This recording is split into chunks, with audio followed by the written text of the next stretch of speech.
The rain came down so hard that night, Derek almost didn't see her. A luxury SUV crushed against the tree line, steam rising from the hood, fuel spreading across wet asphalt like a dark mirror. He should have kept driving. His daughter was home alone. He was exhausted. He had a rule about this kind of thing. Then he heard a woman's voice, barely above a whisper, calling from inside the wreck. What happened in the next 11 minutes would change 3 lives permanently. And the woman he pulled from that burning wreck had no idea. The quiet man in the rain was the most dangerous thing standing between her and the people who wanted her dead. If this is your first time here, welcome. Hit that subscribe button and follow this story all the way to the end, because what's coming will keep you up at night.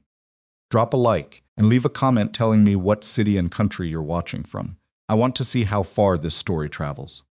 Now let's begin. The delivery route that night ran 43 miles through nothing. That was the part Derek Halston had actually come to like about it, the nothing. No conversations he had to manage, no faces reading him for weakness, no careful explanations about why he wasn't doing something bigger with his life. Just the hum of the road and the rain on the windshield and the quiet knowledge that in 40 minutes he'd be home, and Chloe would have fallen asleep on the couch again with the TV still running, and he'd carry her to bed the way he'd been doing since she was small enough to fit in one arm. It was a good life. Narrow, maybe, but good. He'd been driving for Ridgemont Courier Services for 3 years. Before that, 2 years of odd jobs construction cleanup, warehouse work, one miserable winter doing maintenance at a ski resort 4 hours north of Ravenwood. All of it designed deliberately to keep him tired enough that he didn't have to think too hard at night. His coworker James Pratt called it the drift. He'd said it once, offhand, over bad coffee in the depot parking lot. You got this look, man. Like you're just drifting. Like you turned off somewhere and forgot to turn back on. Derek had smiled and finished his coffee and not answered, which was usually how he handled anything true. Tonight, the storm had blown in from the west faster than forecast. By 10 o'clock, rain was hammering the Ravenwood Valley in sheets, and the back roads that cut 30 minutes off his return trip had turned slick and black. He'd slowed to 40 miles per hour on Old Sable Road, a 2-lane stretch that wound between dense Virginia forest and the occasional farmhouse light, and was watching his speed out of pure habit when the headlights caught the gap in the guardrail. He almost registered it as old damage, rust damage. Something from last winter, maybe, already reported and forgotten in some county maintenance backlog. Then the headlights swept another 4 feet to the right, and he saw the SUV. A dark Range Rover, he'd later learn it was less than a year old, had gone through the guardrail and down a 6-foot embankment, its front end wrapped around a thick white oak. Impact had been violent enough to push the hood upward at a grotesque angle. Steam was still rising. One functioning headlight threw a pale cone of light across the wet grass at an absurd diagonal. Derek pulled over. He sat for exactly 3 seconds. "Keep driving," said the part of his brain he'd spent years cultivating. Chloe's alone. You've got a rule. The rule was simple and had never been formally spoken aloud, but was as real to him as anything written on paper. No unnecessary danger. No heroics. No situations he couldn't walk away from clean. He'd made that rule at Marissa's funeral, standing in the rain, a different road, watching her casket being lowered, while Chloe held his hand and didn't understand yet what forever meant. He got out of the truck. The rain hit him immediately, soaking through his jacket in seconds. He grabbed the emergency kit from behind his seat flashlight, basic first aid, window punch, and went down the embankment at a careful angle, testing his footing in the wet grass. The smell reached him before the flashlight confirmed it. Fuel. Gasoline spreading across the ground in a slow, dark fan from somewhere beneath the crumpled chassis. He moved faster. Hello. He aimed the flashlight through the shattered driver's window. Anybody in there? Silence. Then here. The voice was barely functional, strained, deliberate, like someone using the last of something. I'm here. The driver's airbag had deployed and was now deflated against the wheel. The woman inside was leaning to her left at an angle that told him immediately the right side had taken most of the impact. She was maybe 30, well-dressed in a way that looked wrong against the crumpled interior of a wrecked car, like a photograph of someone from a different world, cut out and glued into the wrong scene. Dark hair, blood at her temple, Her right hand was pressed against her side, and her breathing was the shallow, controlled kind that meant she'd made a decision to stay conscious by pure force of will. "Can you hear me?" Derek said. He was already studying her position, the angles, the door frame. "I'm going to get you out." "Don't," she stopped. Swallowed. "Try it again. Don't move me. I might have spinal." He said it before she finished. "I know. I'm checking." He ran the flashlight over her carefully. Her neck was at a natural angle. Her responses were tracking his light correctly. She'd already moved her left hand twice without realizing it. "Can you feel your feet?" "A beat." "Yes." "Squeeze your left hand into a fist." She did. "Okay," he exhaled. "You've got sensation and motor function. I need to get you away from this vehicle. There's fuel leaking and I can't." "My phone." She looked toward the passenger seat, where the device lay face down, screen cracked. "I need my phone. There's something on it, it's encrypted. There's a backup drive in the glove compartment. You have to." "Ma'am." He said it firmly but not unkindly. "I need you to focus on me for the next 2 minutes. Whatever's on that phone can wait." Her eyes fixed on him. Brown eyes, sharp and evaluating despite everything. The kind of eyes that, under normal circumstances, probably made people straighten their posture without knowing why. "Who are you?" she said. "Derek. I drive for a courier service." Something moved across her face, a kind of exhausted, dark humor. "Of course you do," she murmured. It didn't sound like an insult. It sounded like someone who had just run out of irony. He worked the door. The frame had bent inward, and it took 2 full minutes of leverage and an improvised brace from his toolkit to get it open without jarring her. She made a sound once controlled, bitten back when the door finally gave, and the movement shifted the cabin geometry around her. "I know," he said, almost. "I didn't—" She stopped. Her jaw was tight. "I wasn't going to say anything." "You didn't. I'm telling you I know it hurts." The fuel smell was stronger now. He could hear it, almost the soft, wet sound of liquid meeting the ground that you learn to dread in certain contexts. He got her out in one careful movement, arm across her back, her weight against his left side, moving with the slope of the embankment rather than against it. She was lighter than he expected, and she made no sound at all on the way up, which told him she was spending everything she had on staying quiet. They were maybe 30 yards from the SUV when it went. Not a Hollywood explosion, nothing that neat. The first sound was a soft compression, almost like a door closing, and then the fire opened up across the rear of the vehicle and moved forward with a sound like a long exhale. Derek turned his back to it and put himself between Sloane and the heat instinctively, tucking her head down against his shoulder. The warmth hit his back and passed. When he turned around, the Range Rover was burning in the rain. "Okay," he said. He was breathing hard. "Okay, let's keep moving." "My name is Sloane Merrick," she said it suddenly, out of nowhere, like she'd been holding it in reserve. "I need you to remember that name if something happens to me." He looked down at her. She was pale, rain-soaked, holding her ribs with her left arm. But her eyes were completely clear. "Nothing's going to happen to you. You don't know what you're involved in." "I'm not involved in anything. I'm getting you to a road." She shook her head, a small, careful movement. "Someone ran me off that road. Deliberately. I have a drive in that car." She stopped, looked back at the burning wreck, and something crossed her face. It might have been fear. It might have been calculation. Hard to tell with her. There was a drive in the glove compartment. Financial records. If it burns, is there anyone in the vehicle with you? No. I was alone. Then the drive is secondary. You're not. She looked at him for a moment. Are you always this straightforward? Only when someone's in shock and we're standing next to a fire. Something shifted in her expression, not quite a smile. More like she'd filed something away. They moved along the shoulder of Old Sable Road for another quarter-mile before Derek got enough signal on his cell to place a call. Kept her upright and moving while he talked to the emergency dispatcher, one hand holding his phone, the other arm steady around her back. She didn't lean on him more than necessary. He noticed that. She was the kind of person who treated accepting help like a contract, measured, deliberate, aware of the cost. Ambulance is 12 minutes out, he told her. Can you stay with me 12 minutes? Stayed through worse. What happened to your head? Window, she paused. It came apart when the tree hit. I think I hit it twice. He stopped walking and turned the flashlight on her face again. Her pupil response was even. Good, nausea? Some. Not bad. What's your name? I just told you my name. I'm asking because I need to know you know it. A beat. Sloane Merrick, born March 4th, CEO of Merrick Biomedical. Last meal was half a sandwich at approximately 7 p.m. because I had a 4-hour meeting that ran 3 hours over.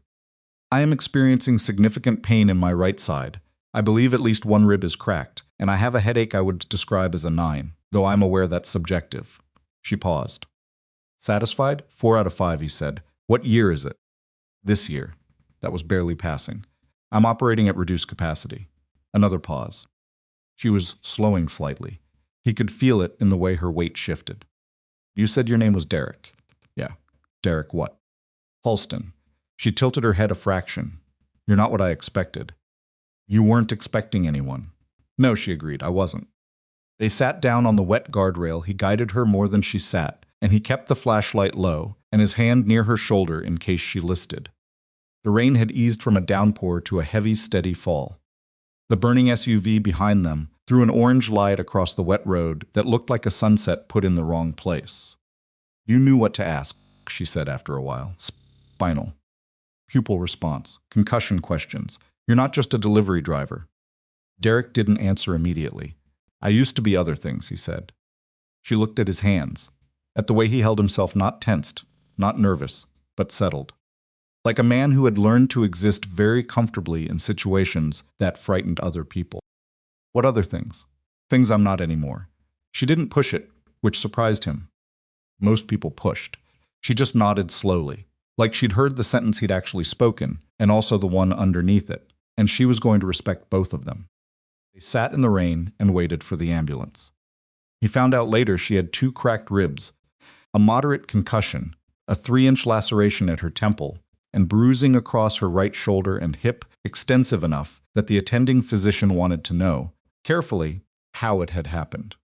He found out she'd been the one to call Derek extraordinary to the investigator, who came to his door 2 days after the accident, a word she apparently used very rarely and only when she meant it precisely. And he found out, weeks later, what she'd been transporting that night, what she'd discovered, what those financial records now ash had contained. That was later. That night he only knew one more thing about Sloane Merrick, and he learned it in the last 60 seconds before the ambulance lights appeared on the curve behind them. She was losing consciousness. He could tell by the way she stopped correcting her posture, the way her head began to drift. He shifted, putting his arm more firmly around her shoulder, and she turned slightly toward him, not leaning, not collapsing, just turning, and her eyes went to his wrist. The bracelet was old, faded navy paracord, weathered to the point where it was more gray than blue. He'd stopped wearing it for a while, after Marissa. Put it in a drawer. Then one night Chloe had found it and asked what it said, and he'd told her, and she'd said, Daddy, you should put it back on. With the simple confidence of a child who has no idea some things are more complicated than she thinks. Put it back on. The lettering was stamped metal, worn but still legible. Never leave one behind. Sloane read it. Her eyes moved back to his face, slower now, the weight of everything catching up to her all at once. Derek, she said. Her voice was quieter than it had been all night. I'm here. Don't leave. I'm not going anywhere. The ambulance came around the curve. And Sloane Merrick, CEO of a billion-dollar company, a woman who had spent 10 years making herself impossible to need, went unconscious in the rain, with her head resting against the shoulder of a delivery driver she'd known for 40 minutes. He held her steady until the paramedics reached them. Then he stepped back, the way he always did, and let other people take over. The hospital room smelled like antiseptic and recycled air, and Sloane Merrick had been awake for 6 hours before anyone in a position of authority told her the truth about what was happening outside her door. The first person to visit was a woman named Onchta Karlavas, Ravenwood Field Office, who introduced herself with a badge and a handshake that was professionally firm in the way that told Sloane she'd practiced it. She was maybe 45, dark blazer, short hair, the kind of tired that had permanently settled around her eyes. She sat in the chair beside the bed and opened a small notebook and asked Sloane to describe the accident in her own words. Sloane described it. she was precise. She'd always been precise. It was the quality that had taken her from a shared apartment in Richmond to the top floor of a glass building in 12 years, and pain medication wasn't going to change her fundamental wiring. She told Voss about the vehicle that had appeared in her rearview mirror on Route 9 heading south out of Ravenwood, about the deliberate acceleration, the two impacts, one from behind, one from the left and the guardrail, and the tree. She told her about the encrypted drive in the glove compartment. That drive is gone, Voss said, not apologetically. Just clearly. I know. Sloane had already calculated that. But I have backups. Not here, off-site, off-network. The originals were on a server at Merrick Biomedical that I accessed from a satellite location 3 nights ago, and I transmitted the core files to a private encrypted account before I was run off the road. Voss wrote something. You anticipated this might happen. I anticipated that someone might look for the drive. I didn't anticipate they'd try to kill me. But you were careful anyway. I'm always careful. Voss looked at her for a moment. Ms. Merrick, I need you to understand that what you found inside Merrick Biomedical appears to connect to an active federal investigation that predates your company by several years. People involved they're not small operators. I know who they are, Sloane said, or I know what they are. I've spent 4 months looking at their financial fingerprints inside my own company without fully knowing whose hands made them. Then you understand why we're concerned about your safety. I understand why someone drove me into a tree at 60 miles an hour. Yes. Voss almost smiled. Almost. I'd like to talk about the man who pulled you out of the vehicle. That was the first time Derek Halston's name entered a room Sloane was sitting in. She told Voss what she knew, which wasn't much. A delivery driver named Derek. Calm, methodical. He'd known about spinal injury assessment, pupil response, the right questions to ask to gauge concussion severity. He'd managed the door extraction with a precision that had nothing to do with luck or instinct. He knew what he was doing, Sloane said. Yes, Voss said. He did. Something in the agent's voice made Sloane look at her more carefully. You already know who he is. We ran the plates on his vehicle. Standard procedure. Voss paused. She glanced at her notebook, then back up. Derek Aaron Halston, 37, Ravenwood, Virginia. 3 years with Ridgemont Courier. Before that intermittent employment, nothing significant on paper. Another pause. Before that, 9 years United States Navy. SEAL Team 8. Combat medic. 4 overseas deployments. Decorations I'm not authorized to fully discuss in this context. Sloane said nothing for a moment. She thought about the way he'd moved in the rain. The way he'd assessed her, without flinching, without the trembling urgency that frightened people brought to emergencies. The way he'd put himself between her and the heat of the burning vehicle without making a decision about it, just doing it, the way you do things when your body has been trained past conscious deliberation. He didn't say anything about that, she said. No, Voss agreed. He wouldn't. The detective left shortly after. A nurse came. Sloane's assistant, Marcus, arrived with a bag of her things and the look of a man who had aged considerably in the past 12 hours. She sent him away after 20 minutes because his anxiety was filling the room, and she needed to think. She thought about Derek Halston for a while. The bracelet. Specific quality of his silence, not empty, but inhabited. Like a man who had moved a great deal of furniture out of himself to make room for something he couldn't name. Then she thought about her company and what she'd found. And the 2 men she was now certain had been inside her building on Monday wearing contractor badges they'd had no legitimate reason to carry. And then she stopped thinking and let the medication drag her down, because her ribs hurt every time she breathed and she was going to need her energy for whatever came next. Derek found out about the visit, the same way he found out about most things he hadn't asked about it, showed up at his door. He'd gone back to work the morning after the accident, partly because Ridgemont's dispatcher had called 3 times before 8 a.m., and partly because Derek Halston did not know how to exist in a house during daylight hours, without having somewhere specific to be. Chloe had gone to school. The morning had been ordinary in all the ways mornings were ordinary, which he'd been grateful for. He was pulling into his driveway after his second route when the car was already parked at the curb. A plain government sedan, not unmarked in any meaningful way, since anyone over 40 could identify a federal vehicle by its slightly too bland profile and its Virginia plates with the fleet registration format. He sat in his truck for a moment. Then he got out. Agent Voss introduced herself. She had a second agent with her, younger, who stood slightly behind and to her left and didn't say much. Derek invited them inside because it was raining again and because refusing would have been pointless. He made coffee. They sat at the kitchen table, the same table where he and Chloe ate dinner every night, where she did homework and he read, and they watched old game shows, sometimes on the small countertop TV that had belonged to Marissa. You pulled Sloane Merrick out of a vehicle on Old Sable Road at approximately 11:17 last night, Voss said. Yes. Can you walk me through what you did after you stopped your vehicle? He walked her through it. Precisely. She didn't interrupt, which he appreciated. When he finished, she wrote something and looked up. The treatment you administered before EMS arrived, the stabilization, the extraction technique that's not standard civilian first aid. No. SEAL Team 8 combat medic, she said it flatly, not as a question. He wrapped his hands around his coffee mug. That was a long time ago. 9 years of service isn't something you forget. Nobody said I forgot. Voss looked at him steadily.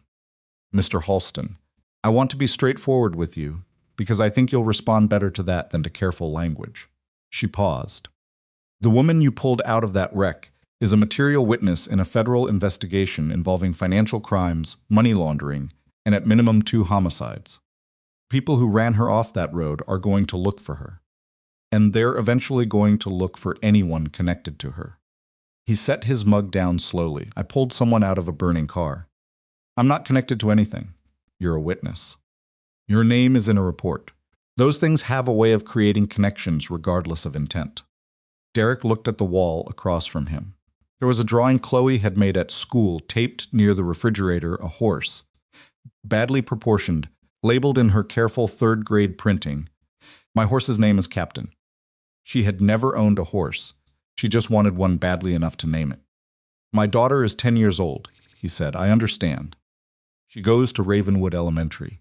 She takes the number 14 bus home on Tuesdays and Thursdays. She has a friend named Petra, whose mother picks them both up on Wednesdays. He was quiet for a moment. I need you to understand what I'm telling you. I do understand, Voss said.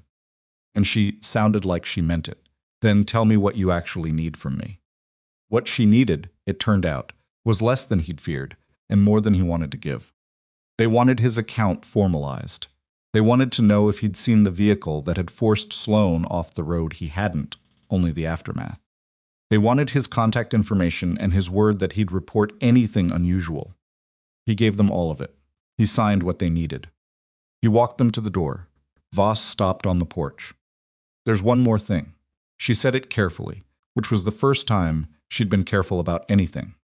The financial records Ms. Merrick recovered preliminary analysis suggests the criminal network involved has been operating inside legitimate businesses in this region for at least 7 years. 7 years. Derek's hand was on the doorframe. He didn't move. One of the earlier investigations that touched this network, it was connected to an incident in 2019. A civilian death during what was characterized as a robbery in Charlottesville. She paused again. The victim was Marissa Halston, your wife. He heard the words. He processed them the way he processed all incoming information that was larger than his current capacity. He put them somewhere, precisely, in a place where they would keep until he had the space to deal with them. Thank you for telling me, he said. Mr. Halston. Thank you, he said again, and closed the door. He stood in his front hallway for a very long time. The kitchen smelled like the coffee he'd made for the agents. Through the window over the sink, he could see the backyard, the tire swing he'd hung from the oak tree when Chloe was 7, the garden bed that Marissa had started and that he'd kept going for reasons he'd never examined too carefully, the fence that needed painting on the east side. Marissa had been 32 years old. She'd been driving home from her sister's house in Charlottesville when someone had broken the driver's side window of her car at a stoplight and taken her purse and her keys, and in the process of doing those things, had hurt her badly enough that she'd never recovered. It had been a robbery. The police had said so. The official record had said so. He had believed it because the alternative, that there was a reason, that it was deliberate, That someone had chosen Marissa specifically was something he could not live with, and also parent a 5-year-old child. He went to the sink and poured his coffee down the drain. Then he washed the 2 cups the agents had used and dried them and put them back in the cabinet. He picked up Chloe from school that afternoon and took her for ice cream even though it was a Tuesday, and ice cream was a weekend thing. She sensed something. She always sensed things. His daughter, with the particular sensitivity of children who have lost one parent and developed an early warning system for losing another, but she didn't ask directly. She talked about a science project and a girl named Bree who had said something unkind about Chloe's shoes, and Derek listened and responded and was entirely present for all of it. He did not sleep that night. What came next arrived faster than he'd expected, and from a direction he hadn't anticipated. Sloane Merrick was discharged from Ravenwood General on the 3rd day. She came home not to a home. As it happened, because her primary residence was a penthouse in a high-rise in Richmond, and her secondary residence was a company-owned apartment in the Merrick Biomedical Tower, and both were now considered potential security risks, but to a mid-rate hotel on the edge of Ravenwood under a name that wasn't hers, with 2 of Voss's people in the room next door, and a security protocol she found aggressively inconvenient. On the 4th day, someone entered her hospital room. She wasn't there, she'd been discharged by then, but a member of the cleaning staff who matched no employment record on file had swiped an access card into the room and spent 11 minutes in a space that should have taken 4 minutes to service. When security reviewed the footage, the woman had gone to the window, the bathroom, and most significantly the bedside table where Sloane's personal effects had been stored during her stay. They had been looking for her encrypted backup drive, which she hadn't left there. She wasn't foolish enough to leave it anywhere they'd look. But the message was clear. These people knew she was alive. They knew she was in Ravenwood. And they were thorough enough to check the hospital room on the off chance she'd left something behind. Agent Voss called Derek that evening. "I need to ask you something, and I need you to hear me out before you answer," she said. "Okay, Ms. Merrick needs to relocate to a residence that isn't flagged or associated with any of her known addresses or professional connections. We're looking at safe houses, but our best options are 3 hours from here. And given what she's providing to the investigation, proximity to our field office matters." Voss paused. "There's a secondary option. Lower profile, more local." Derek was quiet for a moment. "You're not asking me to. I'm asking if you know of anyone in the Ravenwood area with secure space, privacy, and the kind of background that would allow them to recognize a threat before it materialized." Another pause. "I'm not being subtle." "No, you're not. Would you be willing to consider?" "No." The word came out clean, not angry, just final. He heard Voss exhale on the other end. "Mr. Halston. The information she's carrying could close out this network entirely. We're talking about people who have been moving money through legitimate businesses for years, and at least 2 of those businesses are based here in Ravenwood. If we lose her cooperation, or if something happens to her before she can testify. I have a 10-year-old daughter. I know. I told you what that means." "I know what it means." Voss's voice was quieter now. "I also know what the records from 2019 mean. And I know you haven't stopped thinking about it." He sat down on the edge of his bed. The room was dark. He hadn't turned the lights on after checking on Chloe. "That's not a reason," he said. "That's a pressure point. I know the difference. You're right. I'm sorry." She sounded like she meant that too. "I'm not trying to manipulate you. I'm trying to find solutions, and I ran out of them in the right order." Derek looked at the window. Rain again. This part of Virginia in autumn, it was always raining. "I'm not bringing someone dangerous near my daughter," he said. "Understood. And I'm not playing bodyguard. I got out for reasons that don't go away because the situation is interesting." "I understand." He was quiet for a long moment. "What did they take?" he said. "Person in the hospital room. Did they take anything?" "No. She hadn't left anything there. But the fact that they checked means they're organized and they're patient and they're not going to stop." He exhaled. "Yeah." He called Voss back 40 minutes later.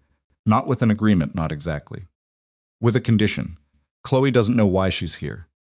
She gets told Sloane is a friend who's recovering from an accident and needs a quiet place for a few days. That's all. That's reasonable. If at any point I determine the risk is unacceptable, she goes. No argument. Agreed.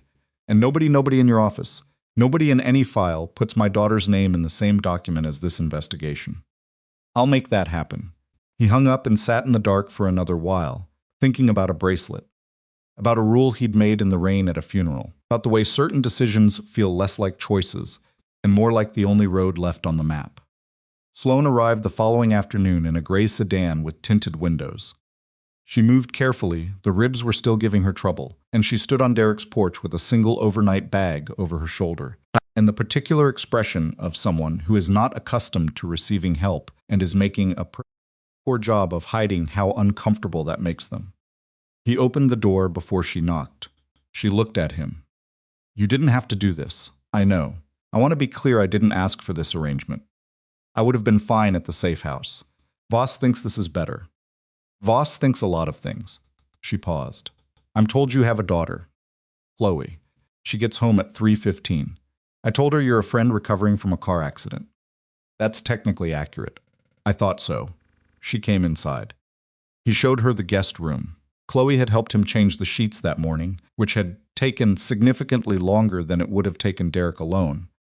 Because Chloe had opinions about pillow placement, and she put her bag down and looked out the window at the backyard. It's quieter than I expected, she said. What were you expecting? I don't know. Your place doesn't match you. What does that mean? Turned from the window. You seem like someone with a lot of empty space in them. But this house doesn't have any. He didn't answer because he wasn't sure how. She pulled out her laptop, a secure machine that Voss's people had swept and settled at the small desk near the window, and opened a series of files that Derek didn't look at because they weren't his to look at. You can work in here, he said. The Wi-Fi is slow. I have my own connection. I don't need your network.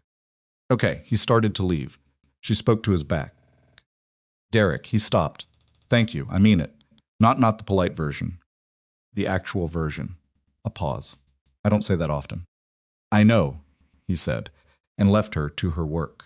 Chloe came home at 3:15 on the number 14 bus and immediately wanted to know everything about the woman sitting in the guest room. She was not subtle about this. She was 10 years old and had her mother's directness and none of Derek's learned patience, and she appeared in the guest room doorway within approximately 90 seconds of walking through the front door, still wearing her backpack. Hi, she said, I'm Chloe. Dad said you were in a car accident. Sloane looked up from her laptop. Something moved across her face adjustment, maybe. The recalibration of someone who had not been around a child in some time. That's right, I'm Sloane. Does it hurt? The ribs, mostly. A little. Dad broke his rib once. He said it only hurt when he breathed. That's exactly what it's like.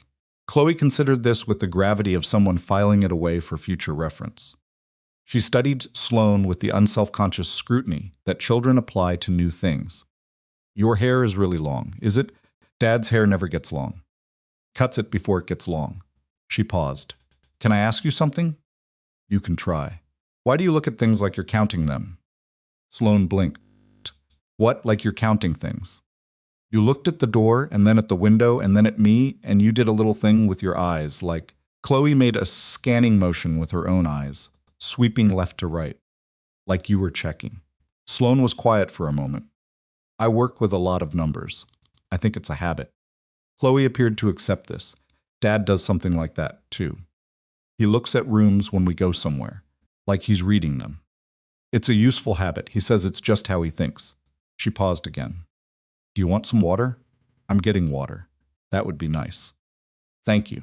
Derek, who had been standing in the hallway listening to this conversation without contributing to it, moved away from the door and went to start dinner before his daughter came out and caught him. That evening was strange in a way he couldn't easily categorize. Strange, but not uncomfortable, exactly more like the feeling of wearing a jacket you hadn't put on in years and finding it still fit but differently. Chloe talked through dinner with her usual volume. Sloane ate carefully, favoring her right side, and answered Chloe's questions with a precision that his daughter seemed both funny and impressive. Derek cooked and ate and listened and mostly didn't talk, which was his default. But tonight it felt different, because the silence he occupied was inside a fuller room than usual. After Chloe went to bed, he and Sloane sat in the kitchen with coffee, and she opened a file on her laptop and turned it to face him. "I need to show you something," she said. "I'm not asking for your help. I'm telling you what I know because you're involved now, whether you signed up for it or not." He looked at the screen. Financial records transfers, shell company names, routing numbers across 4 different countries.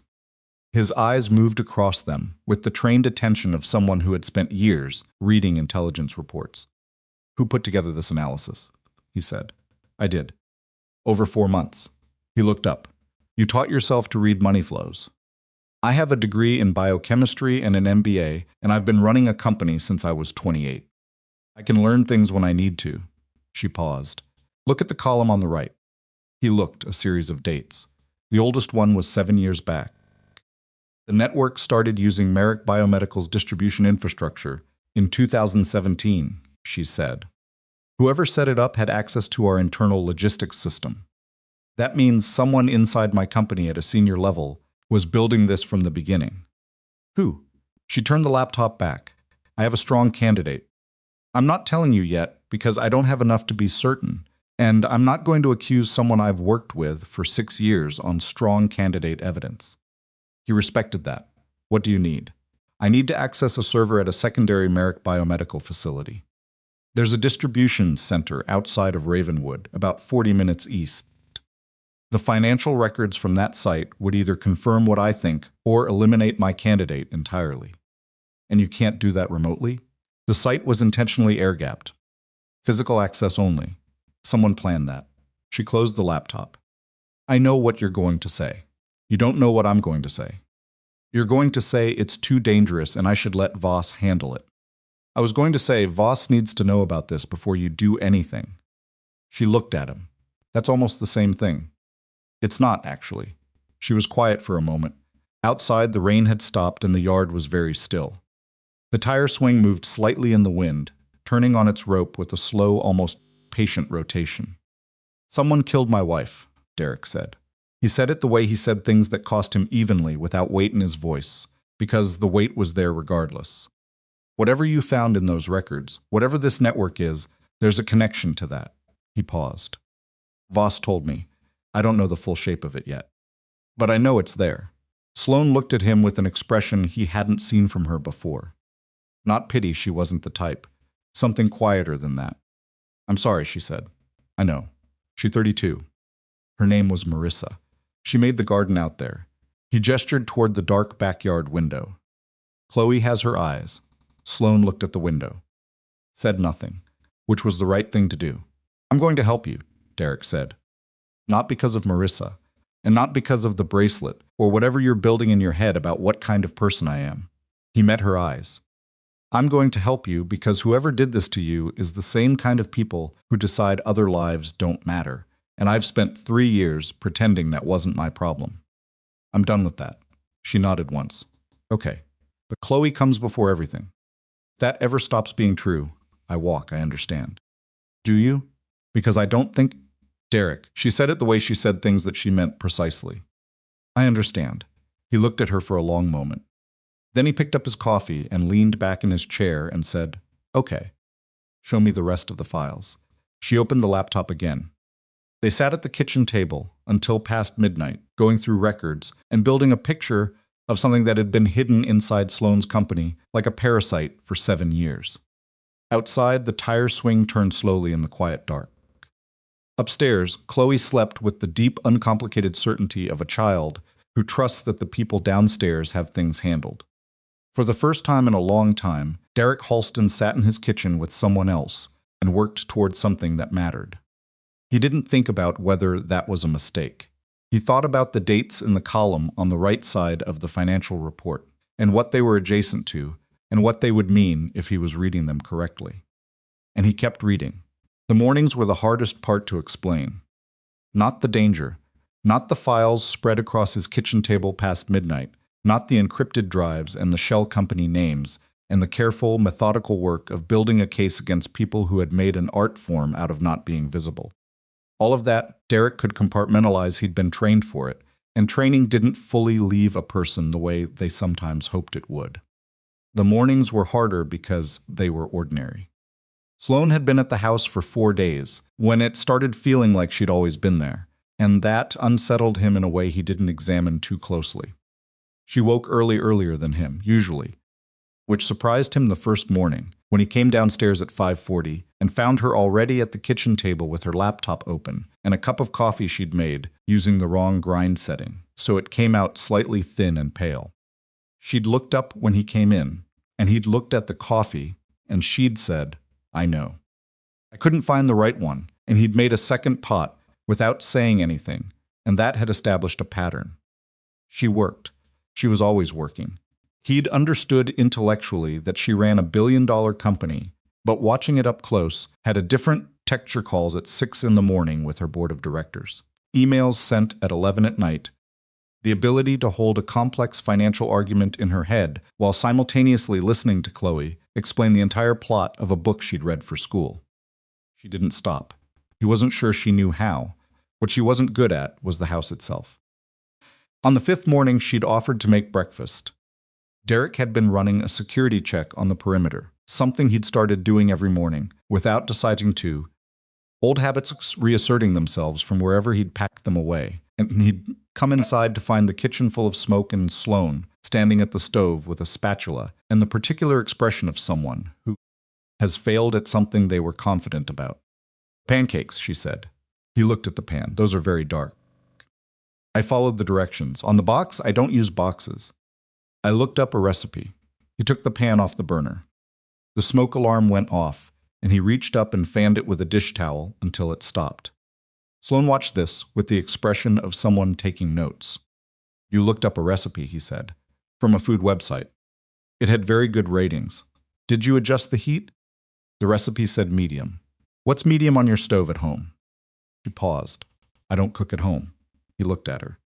"I have a service," she said, in the tone of someone who is aware that this is an unreasonable thing to say, but is committed to accuracy. "They come 3 times a week." "Okay." He opened the window over the sink. "Go sit down. I'll make eggs. I can Sloane." He said it the way he said things when he needed them to land without argument. "Go sit down." She sat down. Chloe appeared at the kitchen doorway in her pajamas, hair everywhere, and surveyed the smoke situation with the calm of a child who had learned to assess her father's expressions before reacting to anything else. She determined it was not serious. "Are those pancakes?" "They were," Sloane said. "They look like Dad's pancakes from when he tried to make them for my birthday and forgot about them." "That is both comforting and unhelpful," Sloane said. Chloe climbed into her chair and propped her chin in her hands and watched Sloane with the open, unguarded attention she gave to things she found interesting.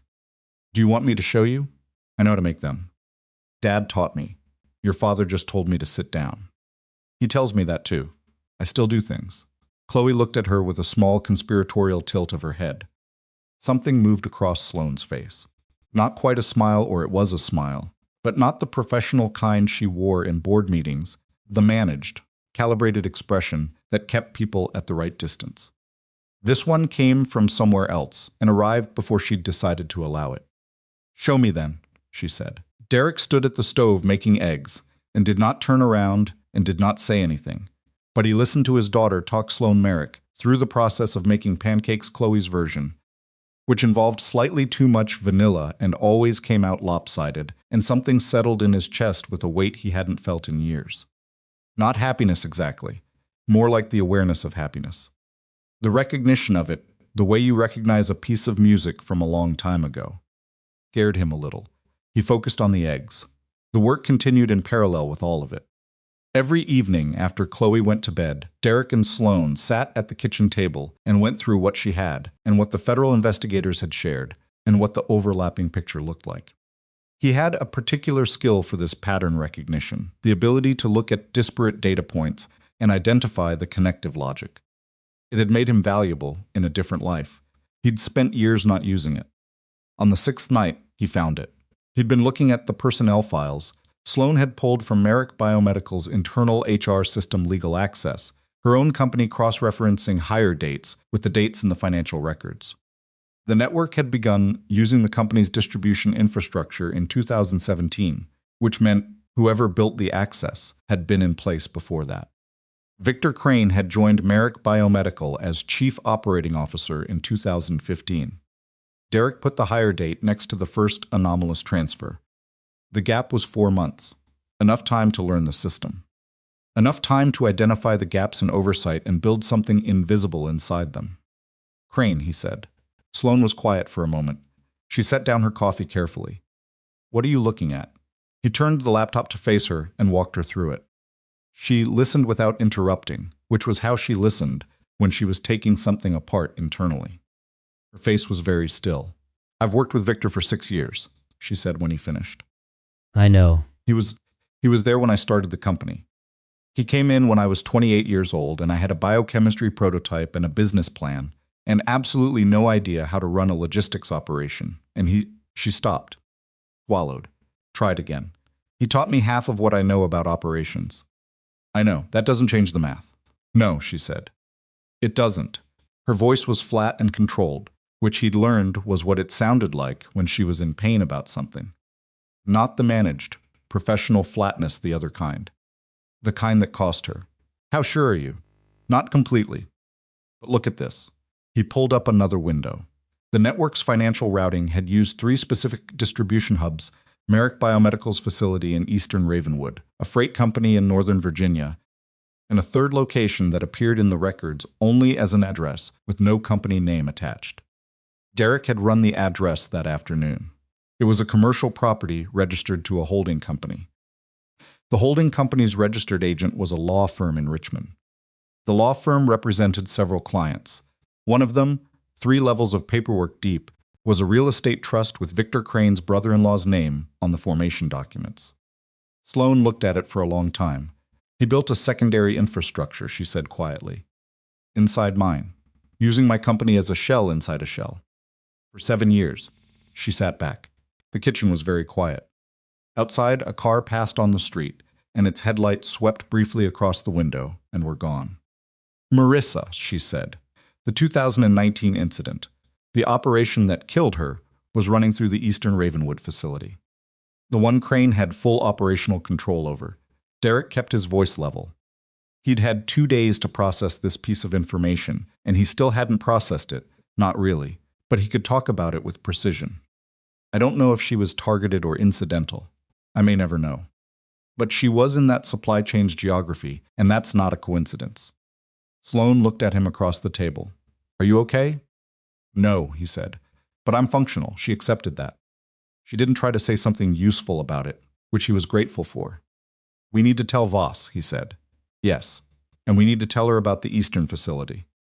Sloane was quiet for a moment. There's something in that facility that isn't in the digital records. I know it because I designed our data architecture myself. The Eastern site has a local server that runs on a closed loop. It was designed for redundancy during network outages. Whatever Crane put in there, it never left the building. Voss can get a warrant. A warrant takes time. And the moment Crane realizes we're looking at him, he runs or he destroys the records, or both, yes. He looked at her. She was looking back at him with an expression he recognized not from her, from himself. A particular look of someone who has already made a decision and is waiting to see if the other person arrives at the same place. You're going to go, he said. Someone has to access that server before a warrant gives Crane 24 hours of warning. Sloane. The facility is staffed by a skeleton crew on weekends. I have building access. I'm still CEO. They haven't suspended my credentials. Legally, I can walk into any Merrick Biomedical facility at any time without notice. Legally. Yes. He leaned forward. The people who ran you off a mountain road are not operating on a legal framework. I know that. They put someone in your hospital room 4 days after nearly killing you. These are not people who stop. I know that too. Her voice was steady. That's exactly why I have to go before they know we've identified Crane. He was quiet for a moment. The thing about Sloane Merrick, he had come to understand, was that she had a particular quality, not recklessness. Nothing so simple. It was closer to a precise calculation of acceptable loss, performed quickly and continuously, with herself consistently on the loss side of the equation. She had run a company alone since she was 28. She was used to being the person who absorbed the risk, so other people didn't have to. He recognized it because he'd done the same thing for 9 years in a different uniform. "You're not going alone," he said. "Derek, that's not a negotiation. If you go, I go." She looked at him for a long moment. You said you weren't going to play bodyguard. I'm not." He stood up and took their empty coffee cups to the sink. "I'm going with you because you're going to do this regardless of what I say. And I am not. I am absolutely not going to let you walk into a facility connected to Victor Crane without someone who knows how to read a bad situation before it becomes a worse one." She was quiet. "Then, what about Chloe?" He'd already thought about this. "I'll call my neighbor, Karen Sewell. Chloe's been there 100 times. She won't think anything of it if I tell her it's a work thing. On a Saturday. I do weekend routes sometimes." Sloane looked at the table for a moment. He could see her working through it, the risk assessment, the variables, the calculation that never fully stopped running in her head. "Voss won't sanction this. No, if something goes wrong, we're operating without federal cover." "I know, and you're still." "Call it into Voss after we're already moving," he said. "She'll be angry. She'll also have people she can send." Sloane looked at him. "This isn't what you signed up for." "I didn't sign up for any of this." He put the cups in the drying rack and turned around. "I stopped on a road because someone needed help. That's the whole story." She held his gaze for a moment. Something in her expression shifted in the way he'd learned to watch for a small interior adjustment, like a door opening a crack. She wasn't good at receiving things from people. She was learning. "Okay," she said. They called Karen Sewell at 7:30 Saturday morning. Karen was a retired schoolteacher, 61, with the cheerful durability of someone who had spent 30 years managing other people's children and found it genuinely restorative. She said yes before Derek finished the sentence. Chloe told that she was going to spend the day at Karen's, briefly mourned the loss of her Saturday cartoon routine, and then brightened at the mention of Karen's enormous tabby cat, Mr. Ferdinand. "Will you be back for dinner?" Chloe asked. "Planning on it," Derek said. She studied him for a moment. She was 10 years old, and she was not naive about the texture of her father's careful sentences. "Planning on it isn't yes-no," he agreed, "but it's close." She accepted this with the particular solemnity of a child who has learned that some answers are as good as the person giving them, not the words themselves. She hugged him, the quick, fierce hug she'd given him since she was small, her arms tight around his waist. "Be careful," she said into his jacket. She'd never said that to him before. It landed somewhere significant. "Always," he said, and meant it more than usual. Before they left, Sloane came downstairs with her bag over her shoulder and found Chloe standing in the kitchen doorway. They looked at each other. Sloane crouched down careful of her ribs and was at eye level with her. "Hey," Sloane said. "Hey," Chloe said. "Are you coming back too?" "Yes, promise?" Sloane held her gaze. "Yes, I promise." Chloe nodded once, with the weight of someone who has collected promises carefully and knows the difference between the empty ones and the kind people mean with their whole chest. The Eastern Ravenwood facility was a 40-minute drive through flat, open countryside storage units and light industrial parks and the occasional shuttered farm stand. It sat at the end of a long access road behind a chain-link fence, a low, wide building with no windows on the street side, and a Merrick Biomedical logo in faded blue over the main entrance that looked like it hadn't been updated since the Obama administration.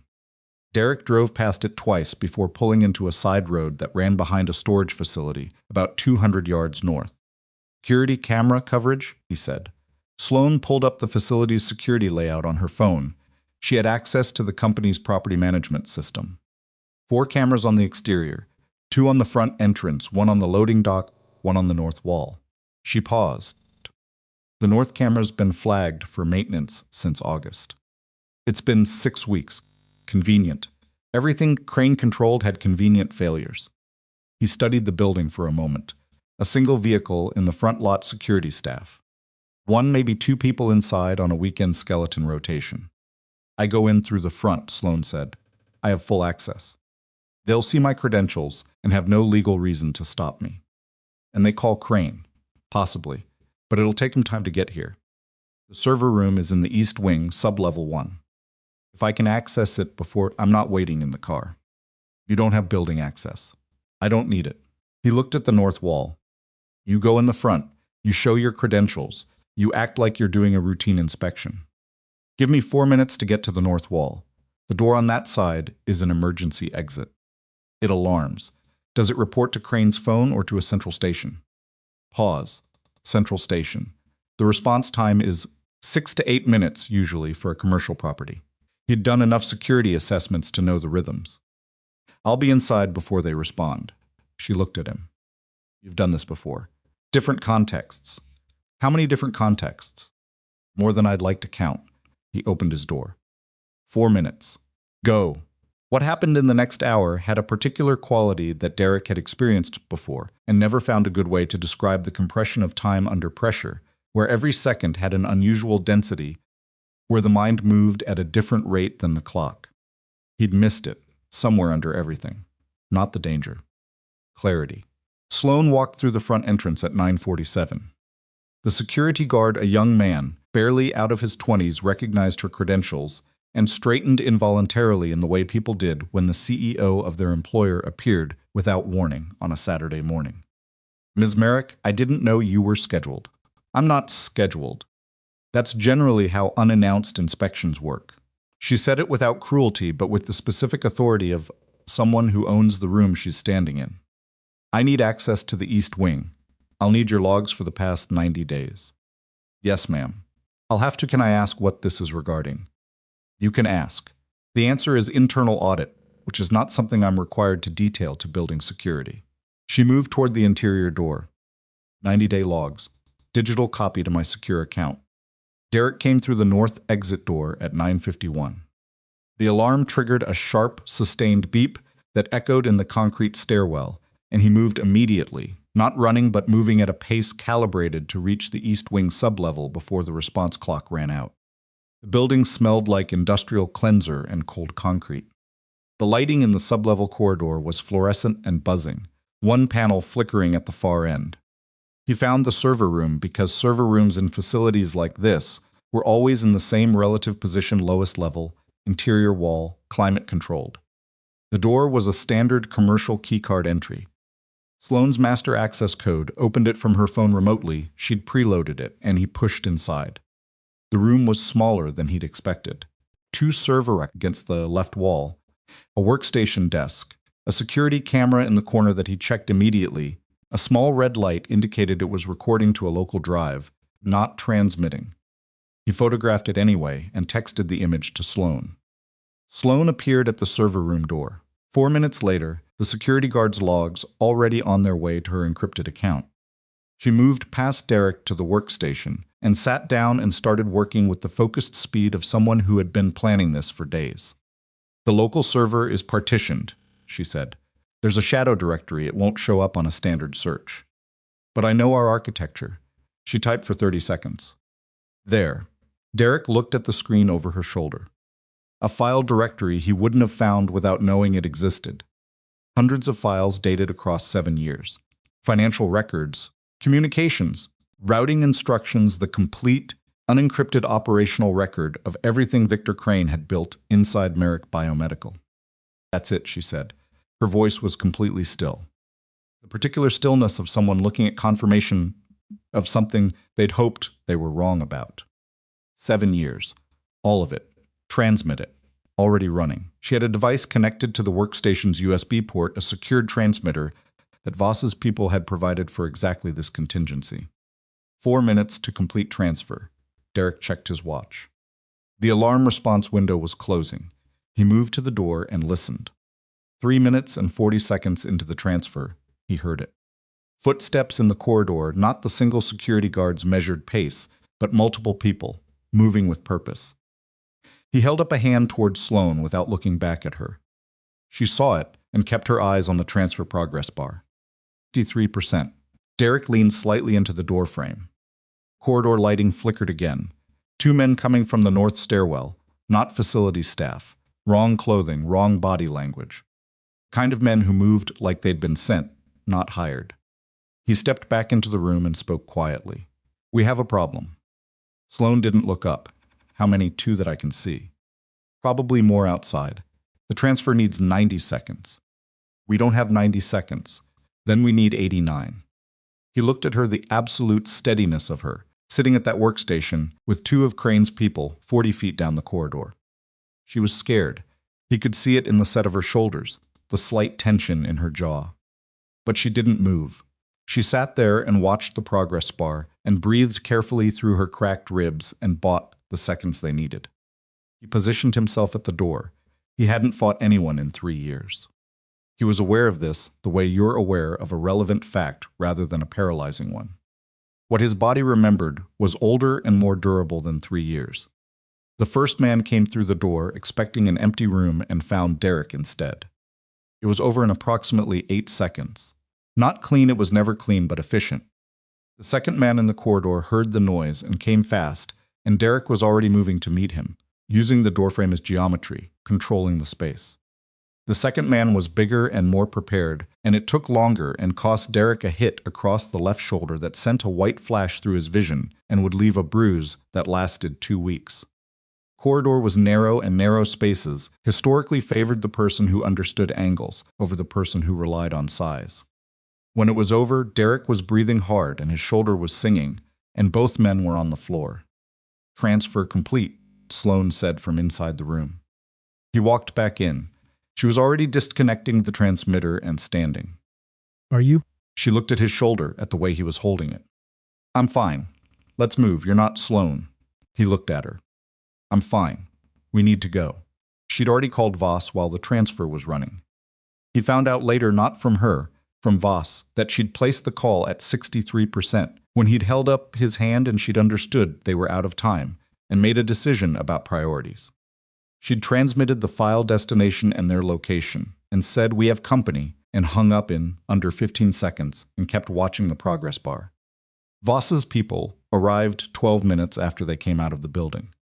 Derek had gotten Sloane to the north wall and then to the access road, moving steadily, her left hand gripping his arm at a spot that had nothing to do with the shoulder he'd taken the hit on, which meant she'd noticed without him saying anything. The gray sedan came first, then 2 more vehicles. Voss herself was in the second car, and she got out and looked at Derek with an expression that covered several things at once: relief and anger, and the complicated professional tension of someone who had been handed exactly what they needed through.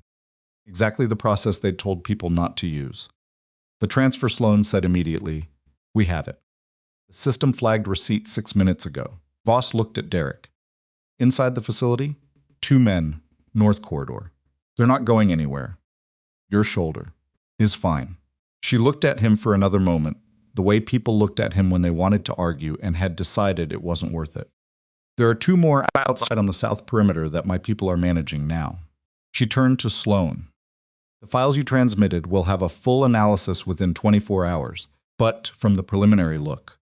"It's Crane," Sloane said. "Victor Crane. All of it." Voss nodded slowly. "I know. His name came up 40 minutes ago from a separate source." She paused. "He's not in his residence. We're looking." Sloane absorbed this. "He knows. He knew before you went in. He sent those men. Then he didn't go to the facility himself. He sent others." Derek was already thinking through it. "He's going somewhere else. Something he needs before he runs." Voss looked at him. "Somewhere like what?" "Whatever he couldn't digitize. Whatever's physical documents, a secondary drive, cash reserves." He thought about the pattern of Crane's operations over 7 years, the redundancies built into every layer. A man who operated like that didn't leave without a contingency. Is there a secondary property? Something personal, a residence, storage, anything registered to him or his family? Voss was already on her radio. Derek stood on the access road in the pale Saturday morning light and held his damaged shoulder carefully with his other hand, and thought about Victor Crane getting into a car somewhere in Ravenwood County with 7 years of reasons to run. He thought about Marissa. He thought about Chloe standing in the kitchen doorway, saying, "Be careful," in the voice of someone who'd already lost one parent and was doing the emotional arithmetic on what one more loss would mean. He thought about Sloane sitting at that workstation, watching the progress bar, while the corridor outside was not safe and holding completely still because the job wasn't done. Turned to look at her. She was standing a few feet away, talking quietly to Voss, her arms wrapped around herself against the cold. She glanced at him once, a brief, checking look, the kind you gave someone when you wanted to confirm they were still there, without making a production of it. He was still there. Victor Crane was identified on a traffic camera on Route 9 heading south at 10:43 a.m. 40 minutes after Voss put out the alert. The vehicle was a personal car registered to his wife. He was alone. He was making for the Virginia state line at the speed of a man who'd done the math on what was left for him in Ravenwood. He didn't make it. A state police unit picked him up just past the county line at 11:18. He was pulled over on the shoulder of Route 9 with his hands on the wheel and the look on his face, the trooper said later, of a man who had been running from something for a long time and was tired of the running, even if he hadn't decided to stop. Derek got the call on Voss's phone because his own was in his truck, which was still parked on the access road behind the storage facility. Voss handed the phone to him without comment. He listened to the information. He said thank you and gave the phone back. Sloane was watching him. She'd heard enough to know. They have him, Derek said. She exhaled not relief exactly, something more complicated. The sound of a person setting down something they'd been carrying for months. The records from the facility, she said. Will they be enough? Voss thinks yes. She says federal prosecutors will want Crane to cooperate on the larger network, and his best argument for cooperation is giving them everything he has, which means everything he has is already evidence. She nodded slowly. And Marissa, he said. They stood on the access road, and the October air moved around them, and the countryside was flat and quiet in all directions. There were things Derek understood, standing there, that he hadn't understood the morning after her funeral when he'd made a rule about danger in his front hallway, while a 5-year-old slept upstairs. He understood that Marissa's death hadn't been random, hadn't been the flat, senseless fact he'd built his life around for 5 years.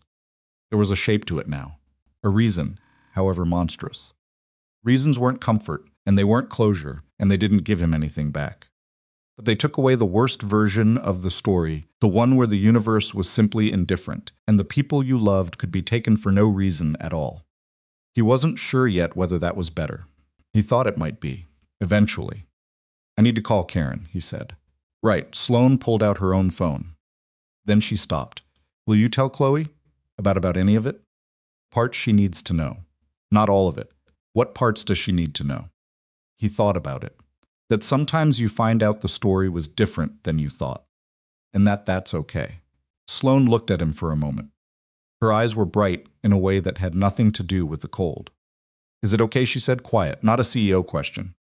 Just a person asking. I don't know yet, he said. But I think it's going to be. He called Karen. Chloe answered. Instead, Karen had apparently handed her the phone when it rang, and she said, Dad, are you coming home now? Yeah, kid, he said. We're coming home. She exhaled the same sound Sloane had made, the specific relief of someone who'd been holding a breath for hours and was finally allowed to let it go. Okay, Chloe said. Karen let me feed Mr. Ferdinand twice because she forgot she already did it. I didn't tell her. Smart. Will you tell me later if everything's okay? Everything's okay, he said. I'll tell you the rest later. He hung up and looked at Sloane. She'd heard all of it. She was looking at him with an expression he couldn't fully read too many things in it at once, and some of them were still arriving, still working their way to the surface. Let's go home, he said, and they did. The trial lasted 11 days. Derek didn't attend.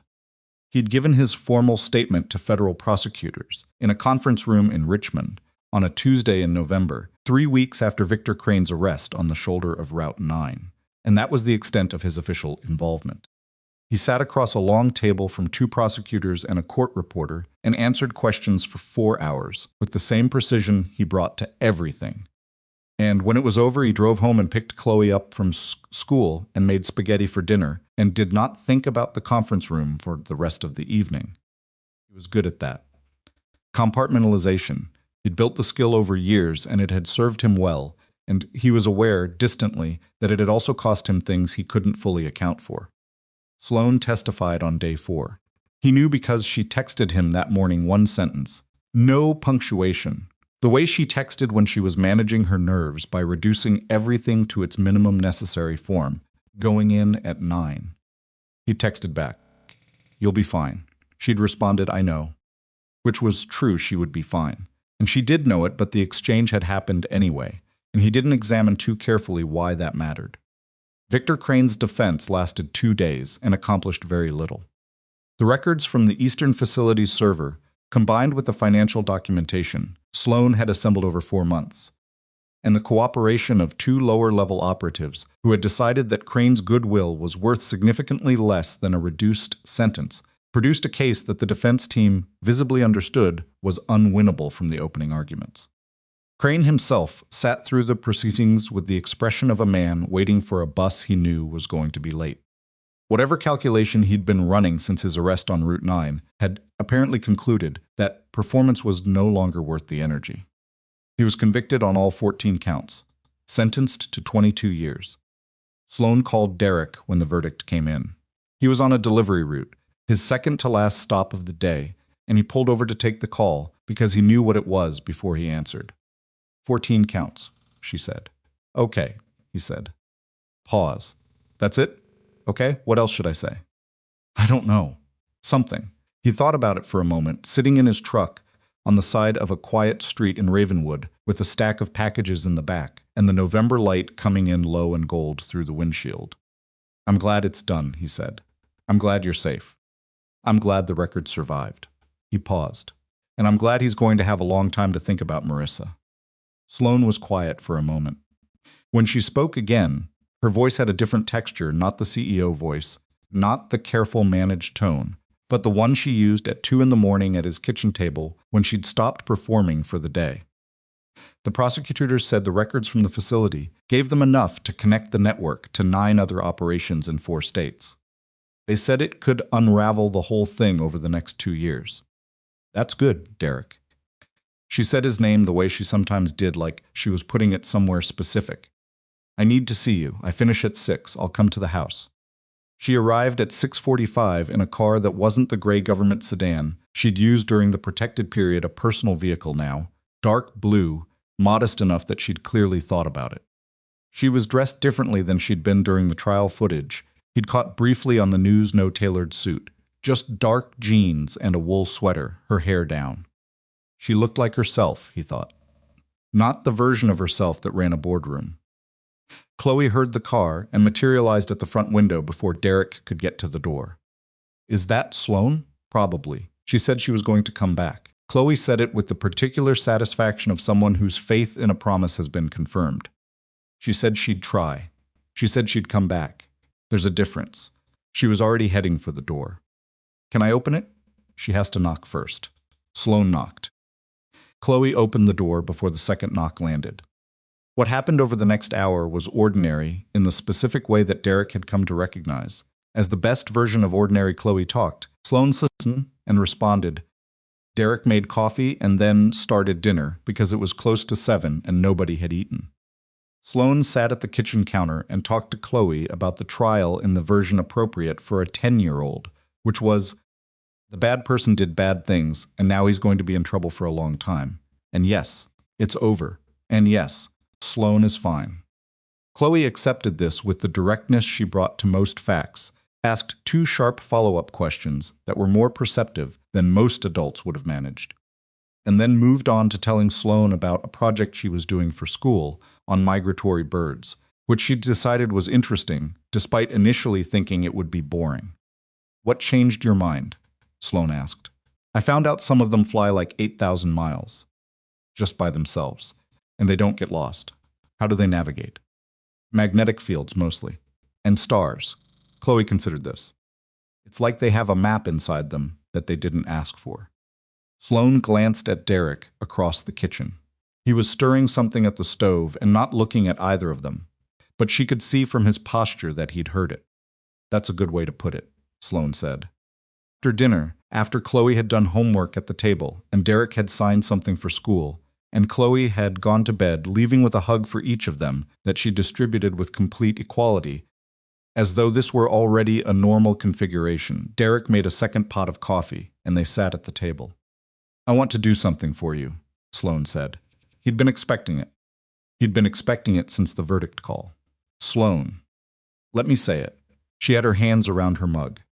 She was looking at the table, not at him, which meant she'd rehearsed this and wanted to get through it. You pulled me out of a burning car. You stabilized my injuries with your bare hands in the rain. You opened your home to me when I had nowhere safe to go. You walked into that facility when you had every reason not to. She looked up. You gave me information, protection, and Chloe, which I didn't expect, and which I am not going to try to put a number on. She paused. I owe you more than I know how to calculate, and I need to try to repay it. You don't owe me anything. I mean it literally. I didn't do any of it for payment. I know that. That's what makes it harder.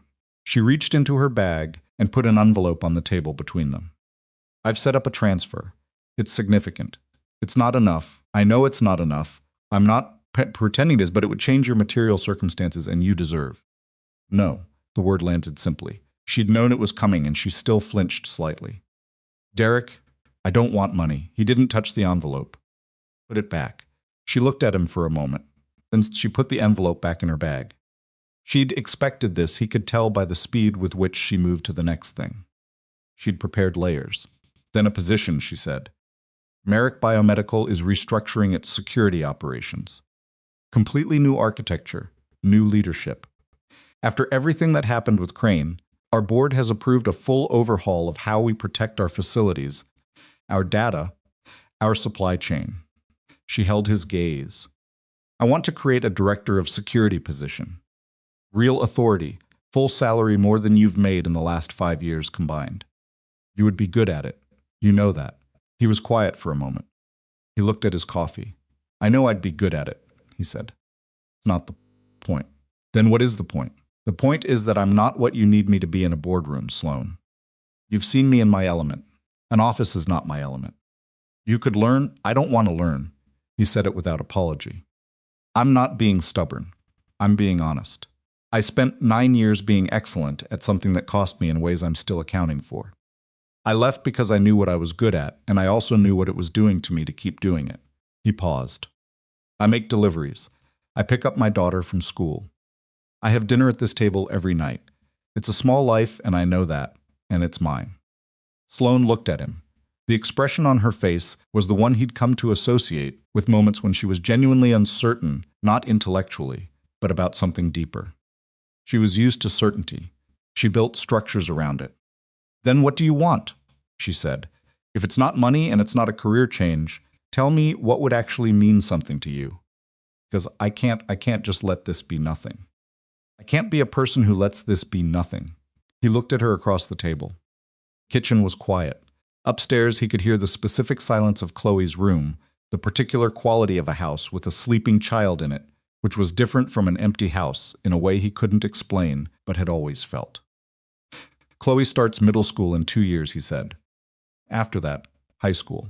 Then she's going to want to go to college somewhere. And I'm not worried about tuition. I'll manage tuition. That's not what I'm saying. He turned his mug in his hands. What I'm saying is that I have everything I need. I have this house. I have enough money to function. I have Chloe. He was quiet for a moment. The only thing I don't have, the only thing I stopped believing I was going to have again is a full table. Sloane went very still. Marissa used to say that. He hadn't planned to say it. Came out in the way things came out when he was tired, and the hour was late, and the person across from him had earned honesty. We used to talk about wanting a full table, lots of people at it. Noise, history. She grew up in a big family and I didn't, and she wanted that for Chloe. He paused. After Marissa, the table got smaller. I made peace with that. Or I thought I did. He looked at his hands. Turns out making peace with something and actually being at peace with it are two different things. He wasn't looking at Sloane when he said any of this. When he finally looked up, she was watching him with an expression he hadn't seen from her before and couldn't name precisely something between recognition and the specific sadness of a person who has been given a mirror they weren't expecting. I had a full calendar, she said finally. Quiet. That's not the same thing. No. I had a full company and a full schedule and a full inbox. She looked at the table. I had a penthouse with a view of the city and a service that came 3 times a week and kept the refrigerator stocked with things I liked. And I would come home at 9 or 10 at night, and it was perfect and organized, and she stopped. And I would have told you 3 months ago that I was happy. What would you tell me now? She looked up. That I didn't know what I didn't have until I sat at this table and burned pancakes with your daughter. He looked at her for a long moment. "Sloane," he said, "I'm not she caught herself. I'm not trying to make this something it isn't. I know you lost Marissa. I know this house has her in it. I know Chloe has her in her eyes and her directness and probably that thing she does where she tilts her head before she asks a hard question." A pause. "I'm not trying to replace anything. I know you're not. I'm just telling you what's true, because you told me something true, and I think you deserve the same." He was quiet for a while. Outside, the November wind was moving through the yard, and the tire swing turned slowly on its rope in the dark, that same patient rotation it always made. "My shoulder still hurts," he said. She blinked. "What?" "From the facility. The hit I took." He touched his left shoulder briefly. "Better, mostly. But in the morning when I first wake up, it's still there." He looked at her.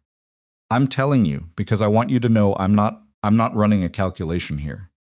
I'm not deciding if you fit somewhere. I'm sitting here with a sore shoulder and cold coffee, and I'm thinking that the last 3 months were the first time in 5 years that this kitchen felt like it had the right number of people in it." Sloane looked at him. "That's not an answer to any of the things I asked," she said. "I know." He almost smiled. "It's the only thing I know how to say right now." She was quiet for a moment. Then she reached out and picked up her cold coffee and drank it anyway, which was a very Sloane Merrick thing to do, accept the thing as it was rather than complain about what it wasn't. "Okay," she said. "Okay? I heard table." She put the mug down. "I heard you. The weeks after the trial had a particular texture, the specific quality of aftermath, the way life reassembled itself around the shape of something that had ended." Sloane went back to Richmond, back to the Merrick Biomedical Tower, and the full inbox and the board that needed managing, and the company that had spent 3 months operating under the shadow of a federal investigation, and needed its CEO present and stable and publicly confident. She was good at all of that. It was what she'd built herself to do. But she came back to Ravenwood on weekends. Not every weekend at first. The first time, 2 weeks after the trial ended, she called and asked if she could come Saturday. She phrased it as needing to review some documentation she'd left at the house, which was technically true, but was also a reason rather than the reason. And Derek had said yes without making her explain the difference. She brought things. Not expensive things. Sloane Merrick's version of not expensive was still a better bottle of wine than Derek kept in the house, but she also brought a paperback book she'd thought Chloe might like, based on nothing more than remembering Chloe talking about the Migratory Birds Project, and she'd gotten it right in the specific way that required actual attention. Chloe had looked at the cover, and then at Sloane, and then at the cover again, with the expression of someone recalibrating their estimate of a person. "You remembered," Chloe said. "You were very specific about the magnetic fields. Most people don't listen that carefully." "Most people aren't paying attention," Sloane said. "Pay attention." Chloe had looked at her with a long, considering look that reminded Derek so sharply of Marissa that he'd had to find something to do in the kitchen for a moment. By the third weekend, Chloe had stopped treating Sloane's arrival as an event and started treating it as a condition of Saturdays, which was the highest endorsement she gave anything. By the 5th weekend, Derek had stopped pretending there was a reason other than the reason. They didn't define it. He wasn't good at definitions, and she approached them like legal documents with precision and some caution. And they both seemed to understand that the thing between them was real enough not to need a name yet, and fragile enough. That naming it too quickly might change its shape. What they had, in practical terms, was Saturday mornings at the kitchen table, where she was slowly learning not to burn things, and Sunday afternoons where Chloe commandeered both of them for whatever project she was currently absorbed in, and evenings that lasted past the point of any legitimate reason to stay, and conversations that covered everything from company restructuring to the specific grief of raising a child alone to the question of whether Chloe's persistent campaign for a dog was something Derek was eventually going to lose. "You're going to get her the dog," Sloane said one Sunday in December. "I'm not getting her the dog. You're going to get her the dog.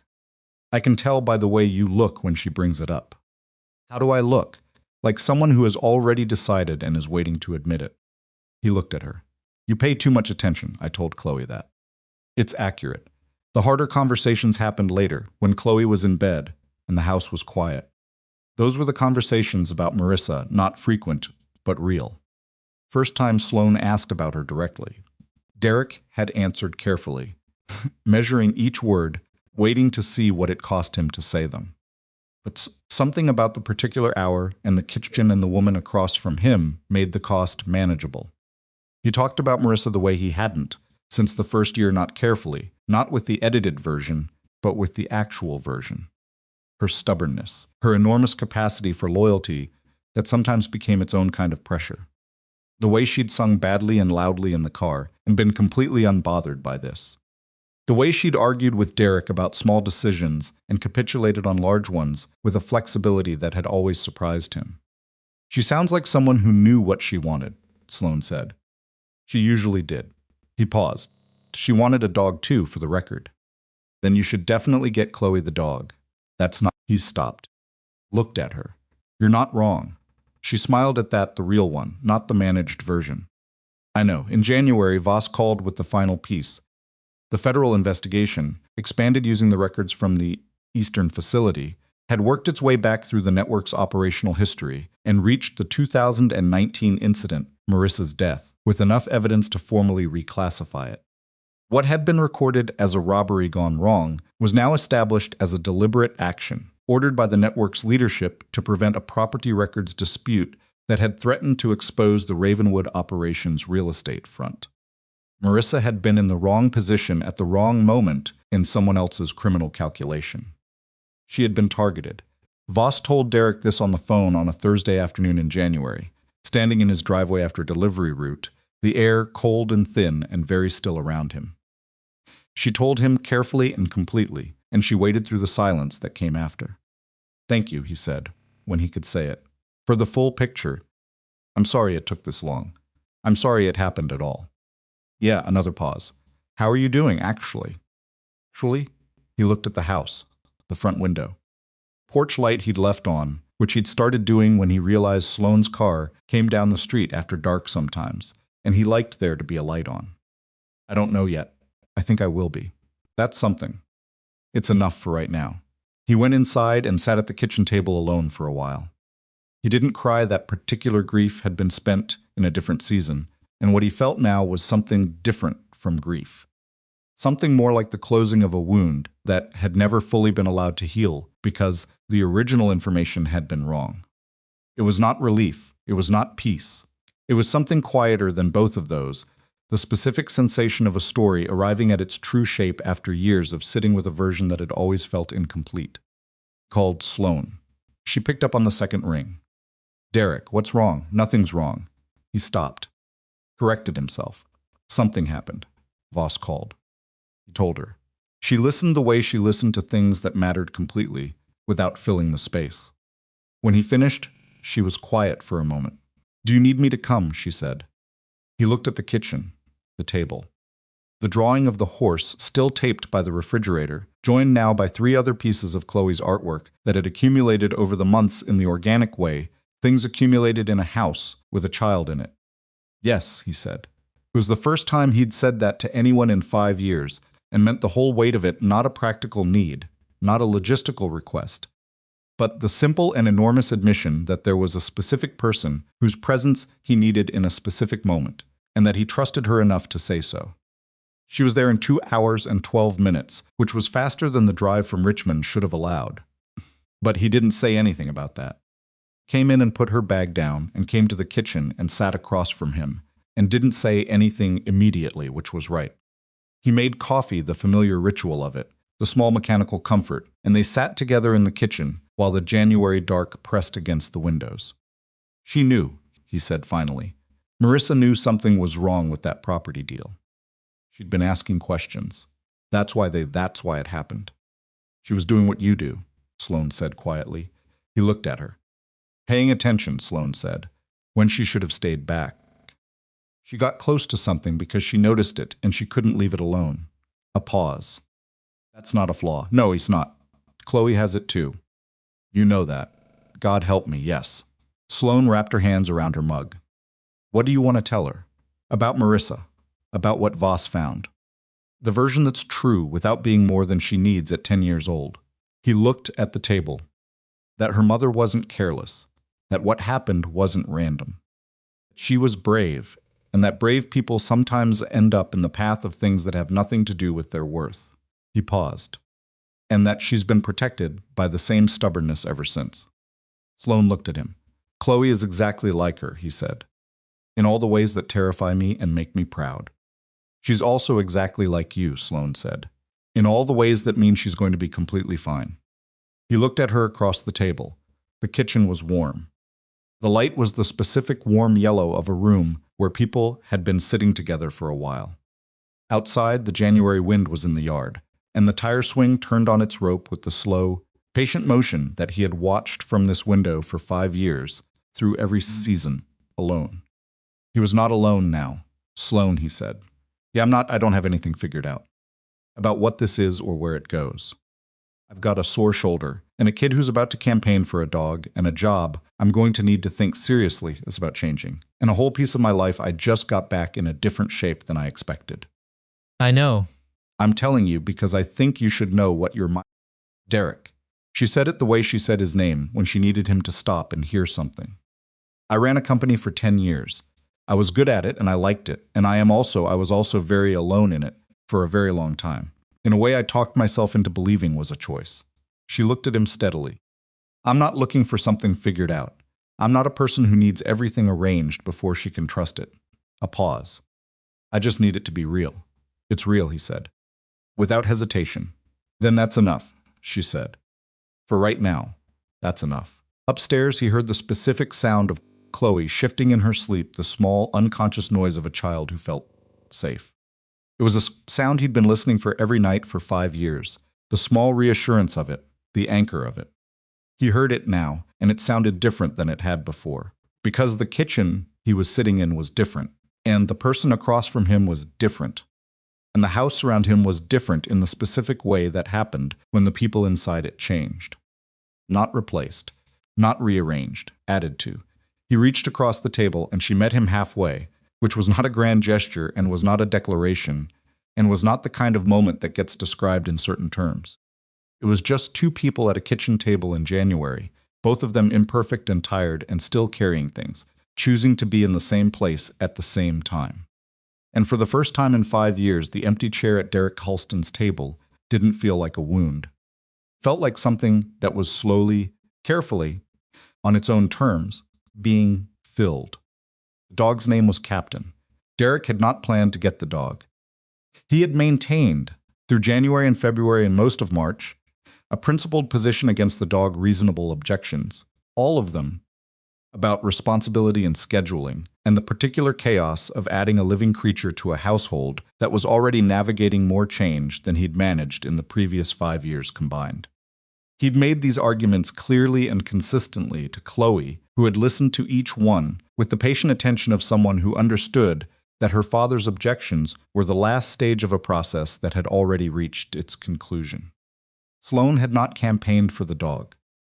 She had simply, one Saturday morning in February, mentioned in passing that a veterinary clinic 2 miles from Merrick Biomedical's Richmond office had a litter of lab mixes available for adoption, and that one of them brown, clumsy, with ears slightly too large, for its head had been overlooked for 3 weeks because of a cosmetic scar above one eye that made it look permanently skeptical. Overlooked, Chloe had repeated, in the tone of someone receiving information they intended to use. Purely mentioned it, Sloane had said, not looking up from her coffee. Derek had looked at both of them across the table. 2 people who were, in their different ways and for different reasons, completely capable of outmaneuvering him, and who were in this particular instance not even trying to hide the coordination. Planned this, he said. We had a conversation, Sloane said. That's the same thing, only technically. 3 weeks later, the dog came home in the back of Derek's truck, a brown lab mix with a skeptical scar above his eye and ears that he had not yet grown into. Chloe named him Captain after the horse she had never owned, and he immediately destroyed a throw pillow and tracked mud across the kitchen floor and fell asleep across feet that first night with the absolute confidence of an animal that had decided where it belonged. Derek had looked down at the dog on his feet, and then at Chloe asleep on the couch, and then at Sloane across the room, and she had raised her coffee mug at him in a small, satisfied gesture, and he had shaken his head and thought that he would not have traded any of it. That spring had a different quality than the springs that had come before it. It wasn't that the hard things disappeared, grief didn't work that way, and a criminal investigation's resolution didn't undo the years that preceded it. And a family reconfiguring itself was not a smooth or linear process, regardless of how much everyone involved wanted it. There were days when Chloe was difficult in the particular way of a child processing more than she could fully articulate, and days when Derek was somewhere else behind his eyes and Sloane knew not to reach for him, and days when Sloane's calendar and her company and the ongoing restructuring of Merrick Biomedical consumed her in ways that made the drive to Ravenwood feel impossible even when she'd planned it. But the through line held. That was what he hadn't expected, not the ease of it, but the durability of it. He'd spent 5 years operating alone, partly because he'd quietly stopped believing that anything built after Marissa would hold, that there was some structural integrity missing in anything new, some foundational crack that would eventually show. What he was learning, slowly and with the same reluctance he brought to any revision of a position he'd held for years, was that the foundation wasn't absent. It was different, built from different materials, in different weather, by people who had both already survived the worst thing that had happened to them and knew, because of that, exactly how much the ordinary days were worth. In April, Derek left Ridgemont Courier Services. He gave 2 weeks' notice, which his dispatcher received with genuine surprise, and then, understanding the direction of things, genuine goodwill. He'd been there 3 years. He'd done the work without complaint and without distinction, and it had served its purpose, which was to keep him occupied and tired and close enough to the surface of ordinary life that he didn't sink into the other version of himself, the one that lived in the dark, and was very good at things that cost people. The idea for what came next had been his. He wanted that on the record, internally if nowhere else. Sloane had offered careers and salaries and positions with authority, and he'd said no to all of them because they were her solutions to his life. And his life wasn't something he wanted solved by someone else, however well-intentioned. But he'd had his own idea, sitting at the kitchen table one night in February with a cup of coffee and the specific restlessness of a man who has spent 3 years running from what he's good at and has recently been reminded, under difficult circumstances, that what he's good at actually matters. He'd written it down, 2 pages handwritten on a legal pad. He'd been embarrassed by the handwriting. At first it had been years since he'd written anything by hand for the purpose of actually thinking, rather than signing forms, but the embarrassment passed, and the idea held its shape. On paper, the way it had held its shape in his head. The Halston Emergency Response Center, not a security company. Not a tactical training operation. Something else, a place where ordinary people could learn the skills that had kept Sloane Merrick alive on a dark road in the rain. Basic trauma care, emergency response, the kind of knowledge that lived in the gap between a 911 call and the ambulance arriving, the gap where most of the outcomes were actually decided. He'd shown Sloane the 2 pages on a Saturday morning. She'd read them without interruption, which was how she read things that she was taking seriously. When she finished, she'd put the pages down and looked at him. "You've thought about the facility," she said. "I've thought about everything. Funding? I have some. Not enough. I need to look at grants. There are federal programs for veteran-led community health initiatives. And I'd need a partner for the first 2 years, operationally. Someone who understood medical infrastructure and could help build the curriculum credibly." She looked at him. "You already know I'll help. I know you'll offer. I'm being careful about how I take it, because of the dynamic. Because I don't want to build something on someone else's foundation and then spend the next 10 years wondering if it's mine." He held her gaze. "I want your expertise. I want your network. I want you involved. But I need the structure to be independent." She'd nodded slowly. Not offended, she understood the distinction. She was at her core someone who had also built something of her own and knew why that mattered. "Then we design it that way," she said. "Independent board, separate funding structure. I can connect you with the right people without the center being dependent on Merrick Biomedical. That's what I need." "Okay." She picked up her coffee. "It's a good idea, Derek." "I know," he said, which was the most honest answer, and also, he realized, the first time in 5 years he'd said those words about something he'd made. The center opened in September, 11 months after a burning SUV on Old Sable Road had started everything. It was a converted facility on the west edge of Ravenwood, a former physical therapy clinic that had closed during the previous year, which Derek had found through a commercial real estate listing and negotiated a lease on with a deliberate, unhurried patience that the landlord had initially found confusing and eventually respected. He'd spent 4 months on the renovation, doing a significant portion of the work himself, with 2 veterans he'd reached through a local network men who had their own version of what Derek called the drift, and who found that having somewhere to be and something to build was not a small thing. The first class ran on a Tuesday morning in September with 14 students, a retired school teacher, 2 police officers, a woman who worked at the front desk of a pediatric clinic, 4 parents, a high school's junior who'd been required to complete community service hours and arrived looking skeptical and left looking changed, and several others whose occupations and circumstances varied enough that Derek could see, standing in front of them, exactly the point of what he was building. He was not a natural public speaker. He knew this. He stood in front of those 14 people on the first morning and talked about what they were going to learn and why it mattered, and he was not elegant, and he didn't have a motivational speech prepared. And at one point he lost his place and had to stop and find it again, and nobody left. He talked about what it meant to be in the gap, the space between when something bad happens and when professional help arrives. He talked about how most people underestimated that gap and how the outcomes in that gap were not predetermined.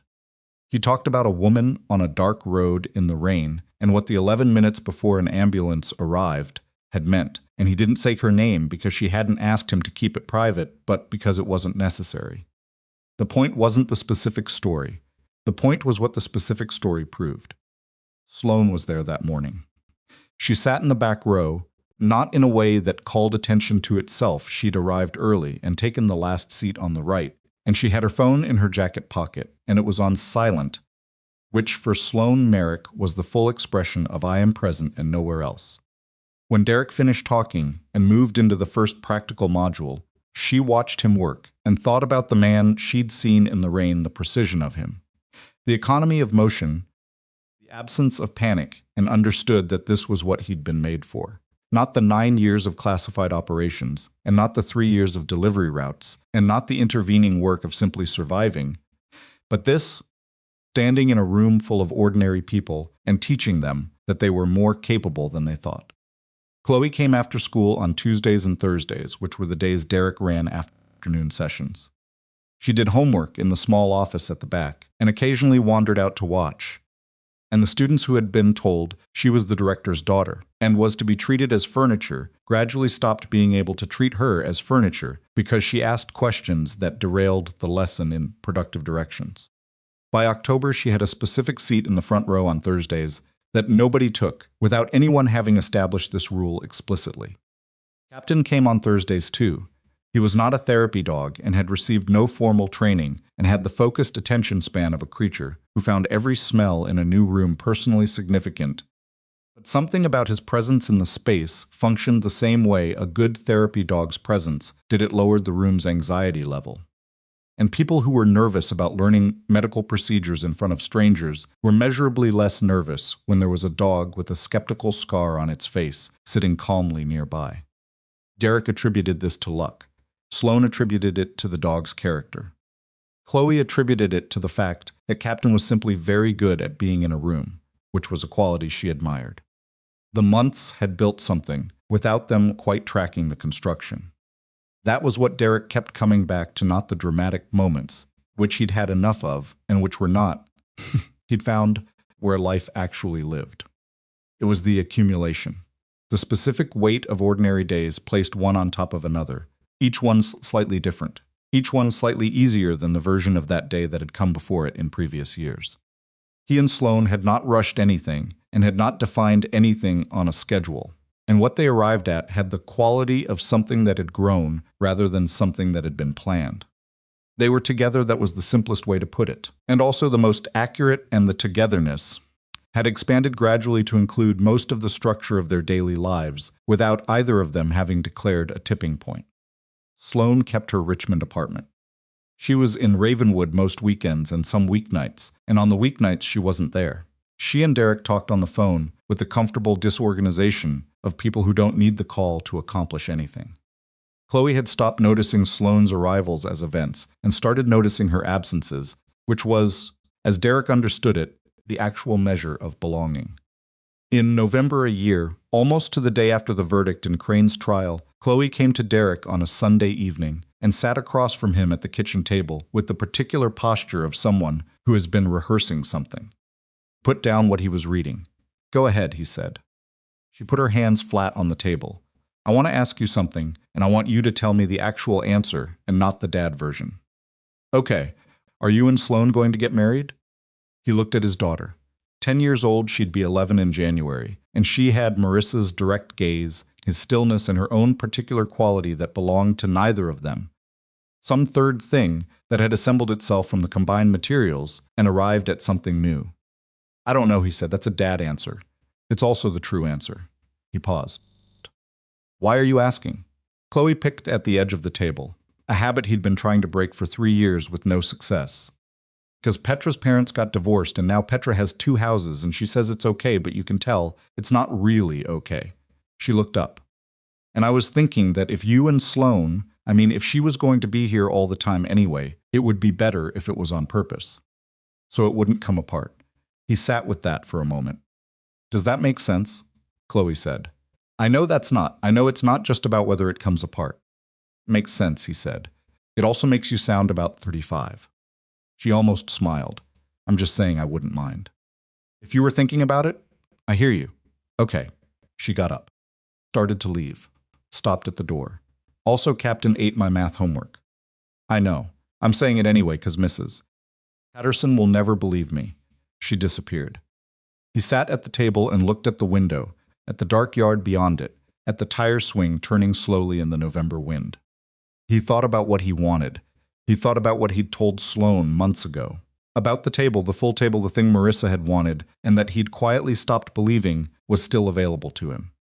He thought about how wrong he'd been about that, and about the specific texture of being wrong in a direction you hadn't anticipated, which was not the same as being wrong in the direction you feared. He thought about Sloane, not the CEO, not the woman in the wrecked car, not any single version, but all of them assembled, including the one who burned pancakes, and the one who read financial records like other people read novels, and the one who had sat across from him in January with cold coffee and said, I just need it to be real. He called her. She picked up on the second ring. Hey, everything okay? Chloe ate her math homework. A pause. Captain ate her math homework. Allegedly. That dog has no respect for academic integrity. He could hear her smiling. What's actually going on? I had a conversation with Chloe. About? He looked at the tire swing. About whether things were going to be on purpose. Sloane was quiet for a moment. That's a very Chloe way to put something. She gets it from Marissa. He paused, and maybe a little from you. Another quiet. A different quality this time, the specific silence of someone sitting with something they're deciding whether to say. Derek, I'm not doing this on the phone, he said. I'm just telling you that she asked a reasonable question, and I've been sitting here thinking about it, and I wanted you to know that the answer I have is not no. She exhaled that sound she made when she set something down. Okay. Yes. Okay. A pause. That's not a small thing you just said. I know. And you said it over the phone because Chloe's math homework got eaten. There's a through line. She laughed the real laugh, unmanaged and slightly surprised, the one that was still relatively new and still landed in him like something he hadn't known he was waiting to hear. Come get me for Thanksgiving, she said. I don't want to drive. I'll come get you. And bring Captain. He can spend the holiday being guilty. He won't be guilty. He has no guilt reflex whatsoever. Then he can spend the holiday being charming. He's good at that, too.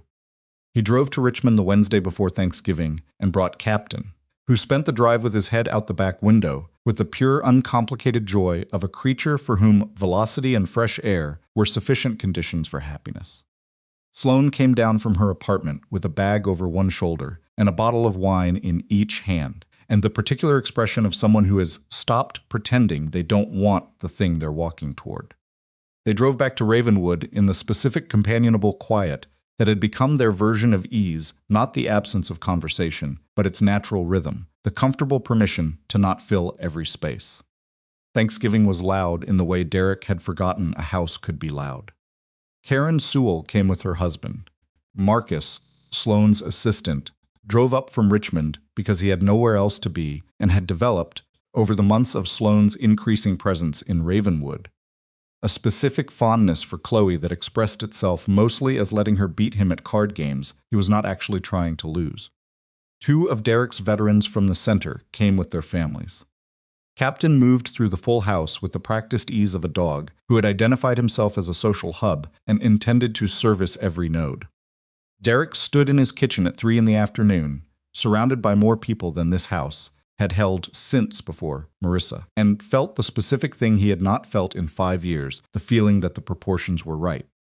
That there was no wrong number of chairs, no empty chair that announced its absence. That the house was the size it was supposed to be, and so was the life inside it. Sloane appeared at his elbow. She'd been talking to Karen in the living room and had the slightly flushed look of someone who had been laughing for a while. "You're staring at the room," she said. "I'm looking at it. There's a difference.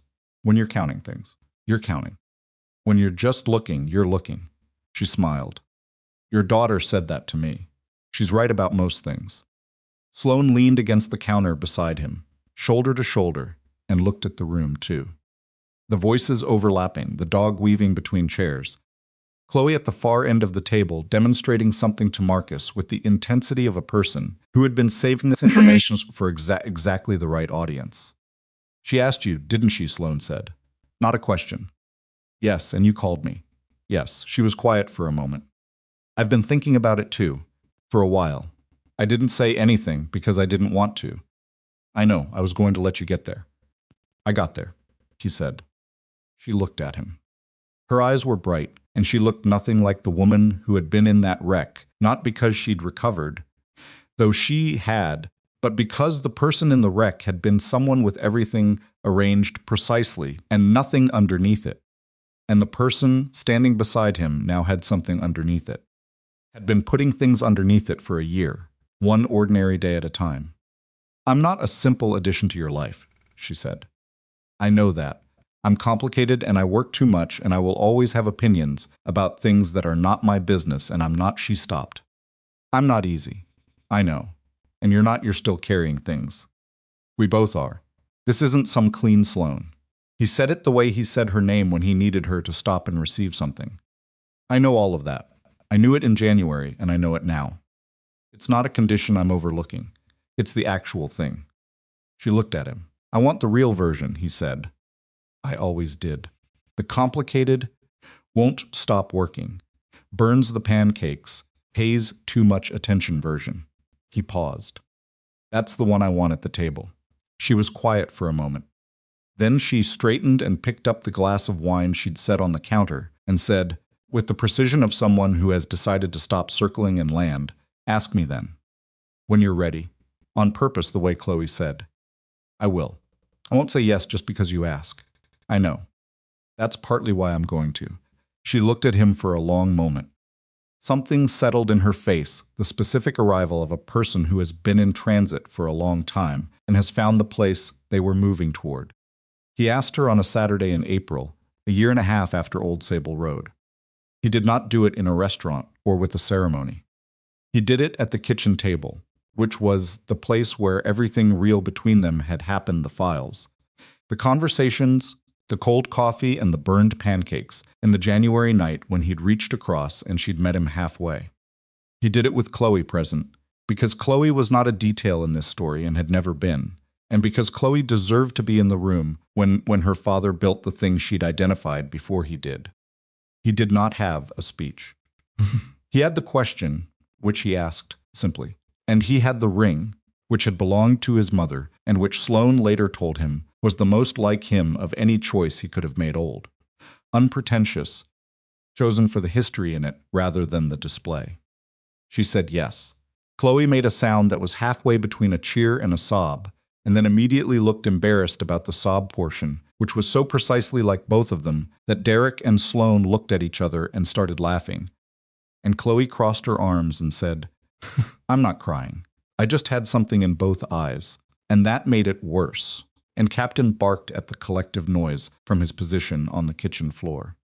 They were married in late August on a warm Saturday afternoon, in the backyard of the small house on the street where Derek had lived for 6 years, the house with the tire swing and the badly painted east fence and the garden bed that Marissa had started, and that was still blooming every summer because Derek had never stopped tending it. There were no reporters. There was no mention of the venue on any platform, no catering company under Sloane Merrick's name, no guest list that would have created a trail. Sloane had handled the professional side of her public life for long enough to know exactly how to keep something private when privacy was what it deserved. What there was, 40 people in folding chairs on the grass. Karen and her husband. Marcus, who cried openly and was unembarrassed about it. 3 of Derek's veterans and their families. A handful of Sloane's people from Richmond, not her board, not her public world, but the small number of actual people she'd accumulated in a professional life that had not always made room for them. Agent Voss, who had been invited because Sloane had called her the week before and said, without explanation, that it seemed right, and Voss had said she'd be there. And Chloe, who had chosen her own dress and changed her mind about it twice and ended up in something simple and green that she'd picked herself on a Saturday morning in July, while Sloane waited outside the dressing room and gave honest opinions when asked. Chloe, who stood beside them during the ceremony with the specific gravity of someone who understood the weight of what was happening, not the surface of it, not the performance, but the actual weight, the thing underneath the words. Before the ceremony, she'd asked to give Sloane something. She'd been working on it for 2 months, which Derek found out afterward. Chloe had asked Karen to drive her to a specific jewelry shop in Ravenwood in June, had gone in alone, had spent 45 minutes making a decision, and had paid for it herself with the money she'd been saving in a jar on her bookshelf for almost a year. It was a simple bracelet, silver, thin with a small engraved plate in the center. Sloane opened the small box and looked at it for a long moment. Her jaw was tight in the way it went when she was managing something she didn't want to lose in public. 3 words. Nobody left behind. I know the other one says never, Chloe said, with the careful precision of someone who has thought this through. But I thought nobody was better, because it means all 3 of us. Sloane looked at Chloe. She breathed carefully, the way she breathed when her ribs had been broken, and she'd been in the rain, and she'd had no choice but to hold herself together through pure will. It's perfect, she said. Her voice was not steady. She didn't try to make it steady. She put it on. It sat on her left wrist, and when she reached out and held Chloe for a moment, a hug that Chloe returned with her full force, both arms, the way she hugged people she meant it with. Derek looked at the 2 of them and understood, with the specific clarity that came from having spent a long time in the dark, what the light actually felt like. The ceremony was short. The afternoon was warm. Somebody had brought a speaker system that played music through the backyard, and it wasn't the right music at one point, and Marcus fixed it, and people laughed, and the chairs weren't quite straight, and the grass needed cutting. And Captain escaped the house during the exchange of rings, and had to be retrieved from the garden bed by one of Derek's veterans. And none of it was the right version of a wedding in any magazine anyone had ever published. It was the real version. That evening, when the guests had gone, and the folding chairs had been stacked, and Chloe had fallen asleep on the living room couch with Captain across her feet, in a position of profound mutual comfort, Derek and Sloane sat on the back porch steps with the last of the wine and looked at the yard in the August dark. The tire swing turned slowly on its rope. The garden bed was dark and fragrant. Somewhere 2 streets over, someone was playing music from a different party, the sound arriving in pieces on the warm air. "What are you thinking?" Sloane said. He was quiet for a moment. Not evasively the honest quiet, the kind that meant he was actually looking for the right words, and not a manageable version of them. "I'm thinking about something my team leader used to say," he said. "When we'd finish an op that had gone wrong in the middle and right at the end. He'd say, you don't get to choose the road. You choose what you do on it." Sloane looked at him. "I chose badly for a while," Derek said. "Not the delivery job or the small life, I don't mean that. I chose to stop believing that certain things were still possible. I decided the road had a fixed end and I was just covering the remaining distance." He paused. "That was wrong. You were grieving. I was. Yes. But I was also wrong." He looked at the yard. Grief and wrong aren't mutually exclusive.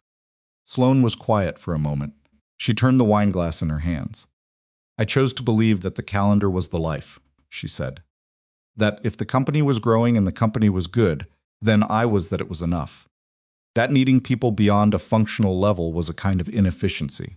She paused. I had a very sophisticated way of being lonely. I know. I didn't know I was lonely. That's the part that still bothers me. She looked at the dark garden. I had to almost burn to death on a forest road before I understood what was missing. Nobody's recommending that as a general approach. She laughed, the real one. No.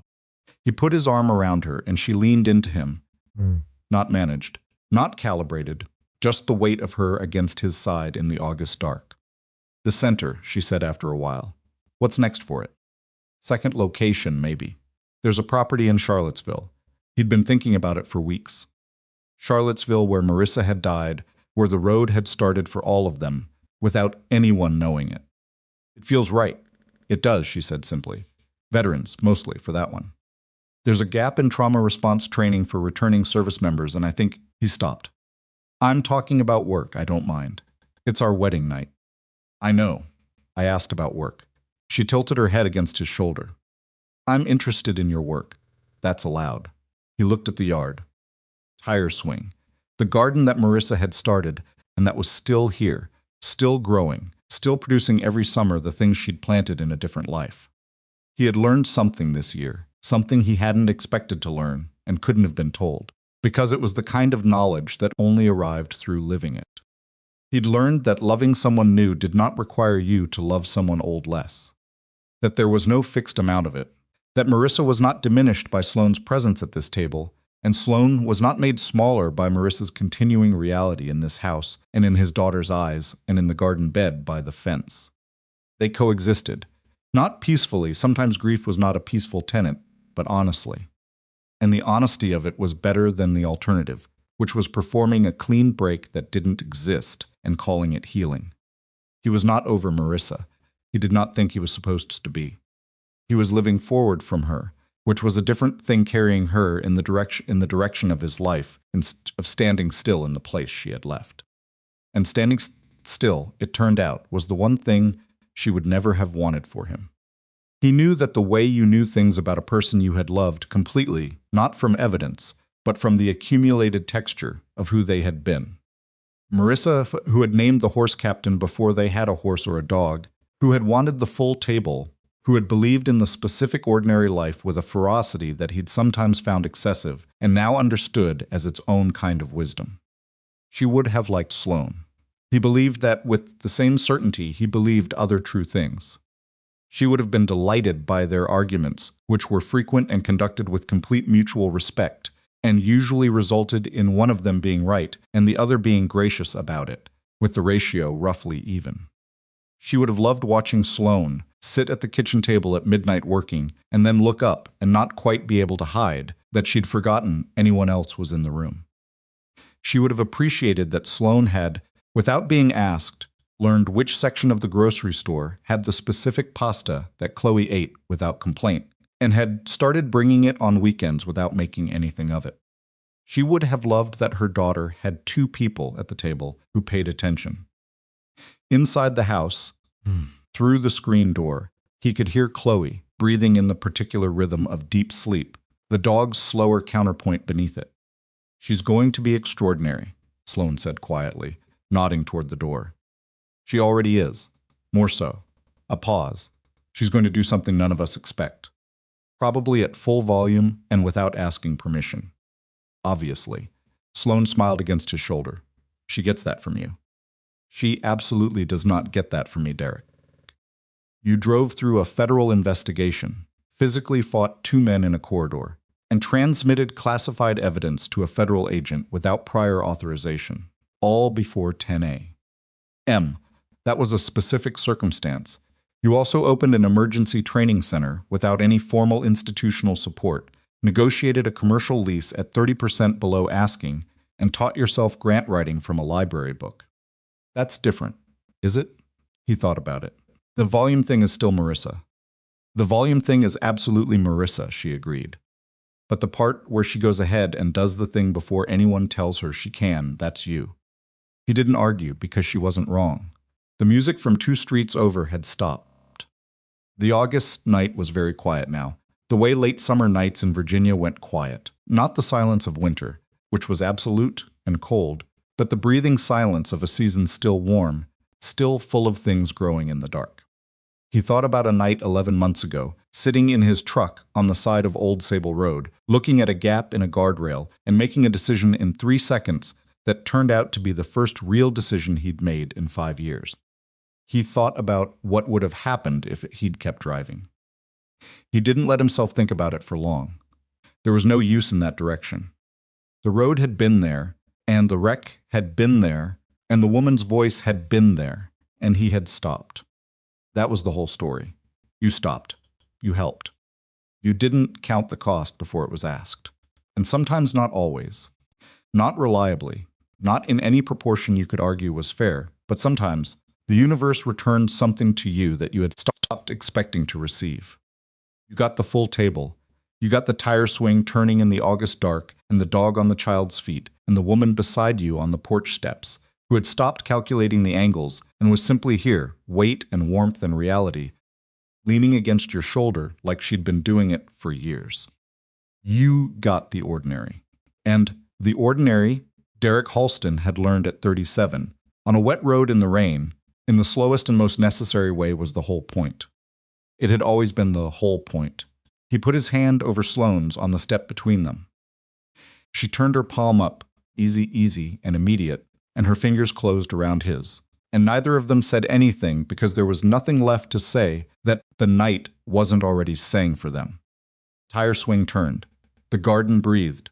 And inside the small house on the ordinary street in Ravenwood, Virginia, a child slept with a dog on her feet and a family around her that had been built from wreckage and rain and the choice, made over and over again by imperfect people in difficult circumstances, to not leave anyone behind.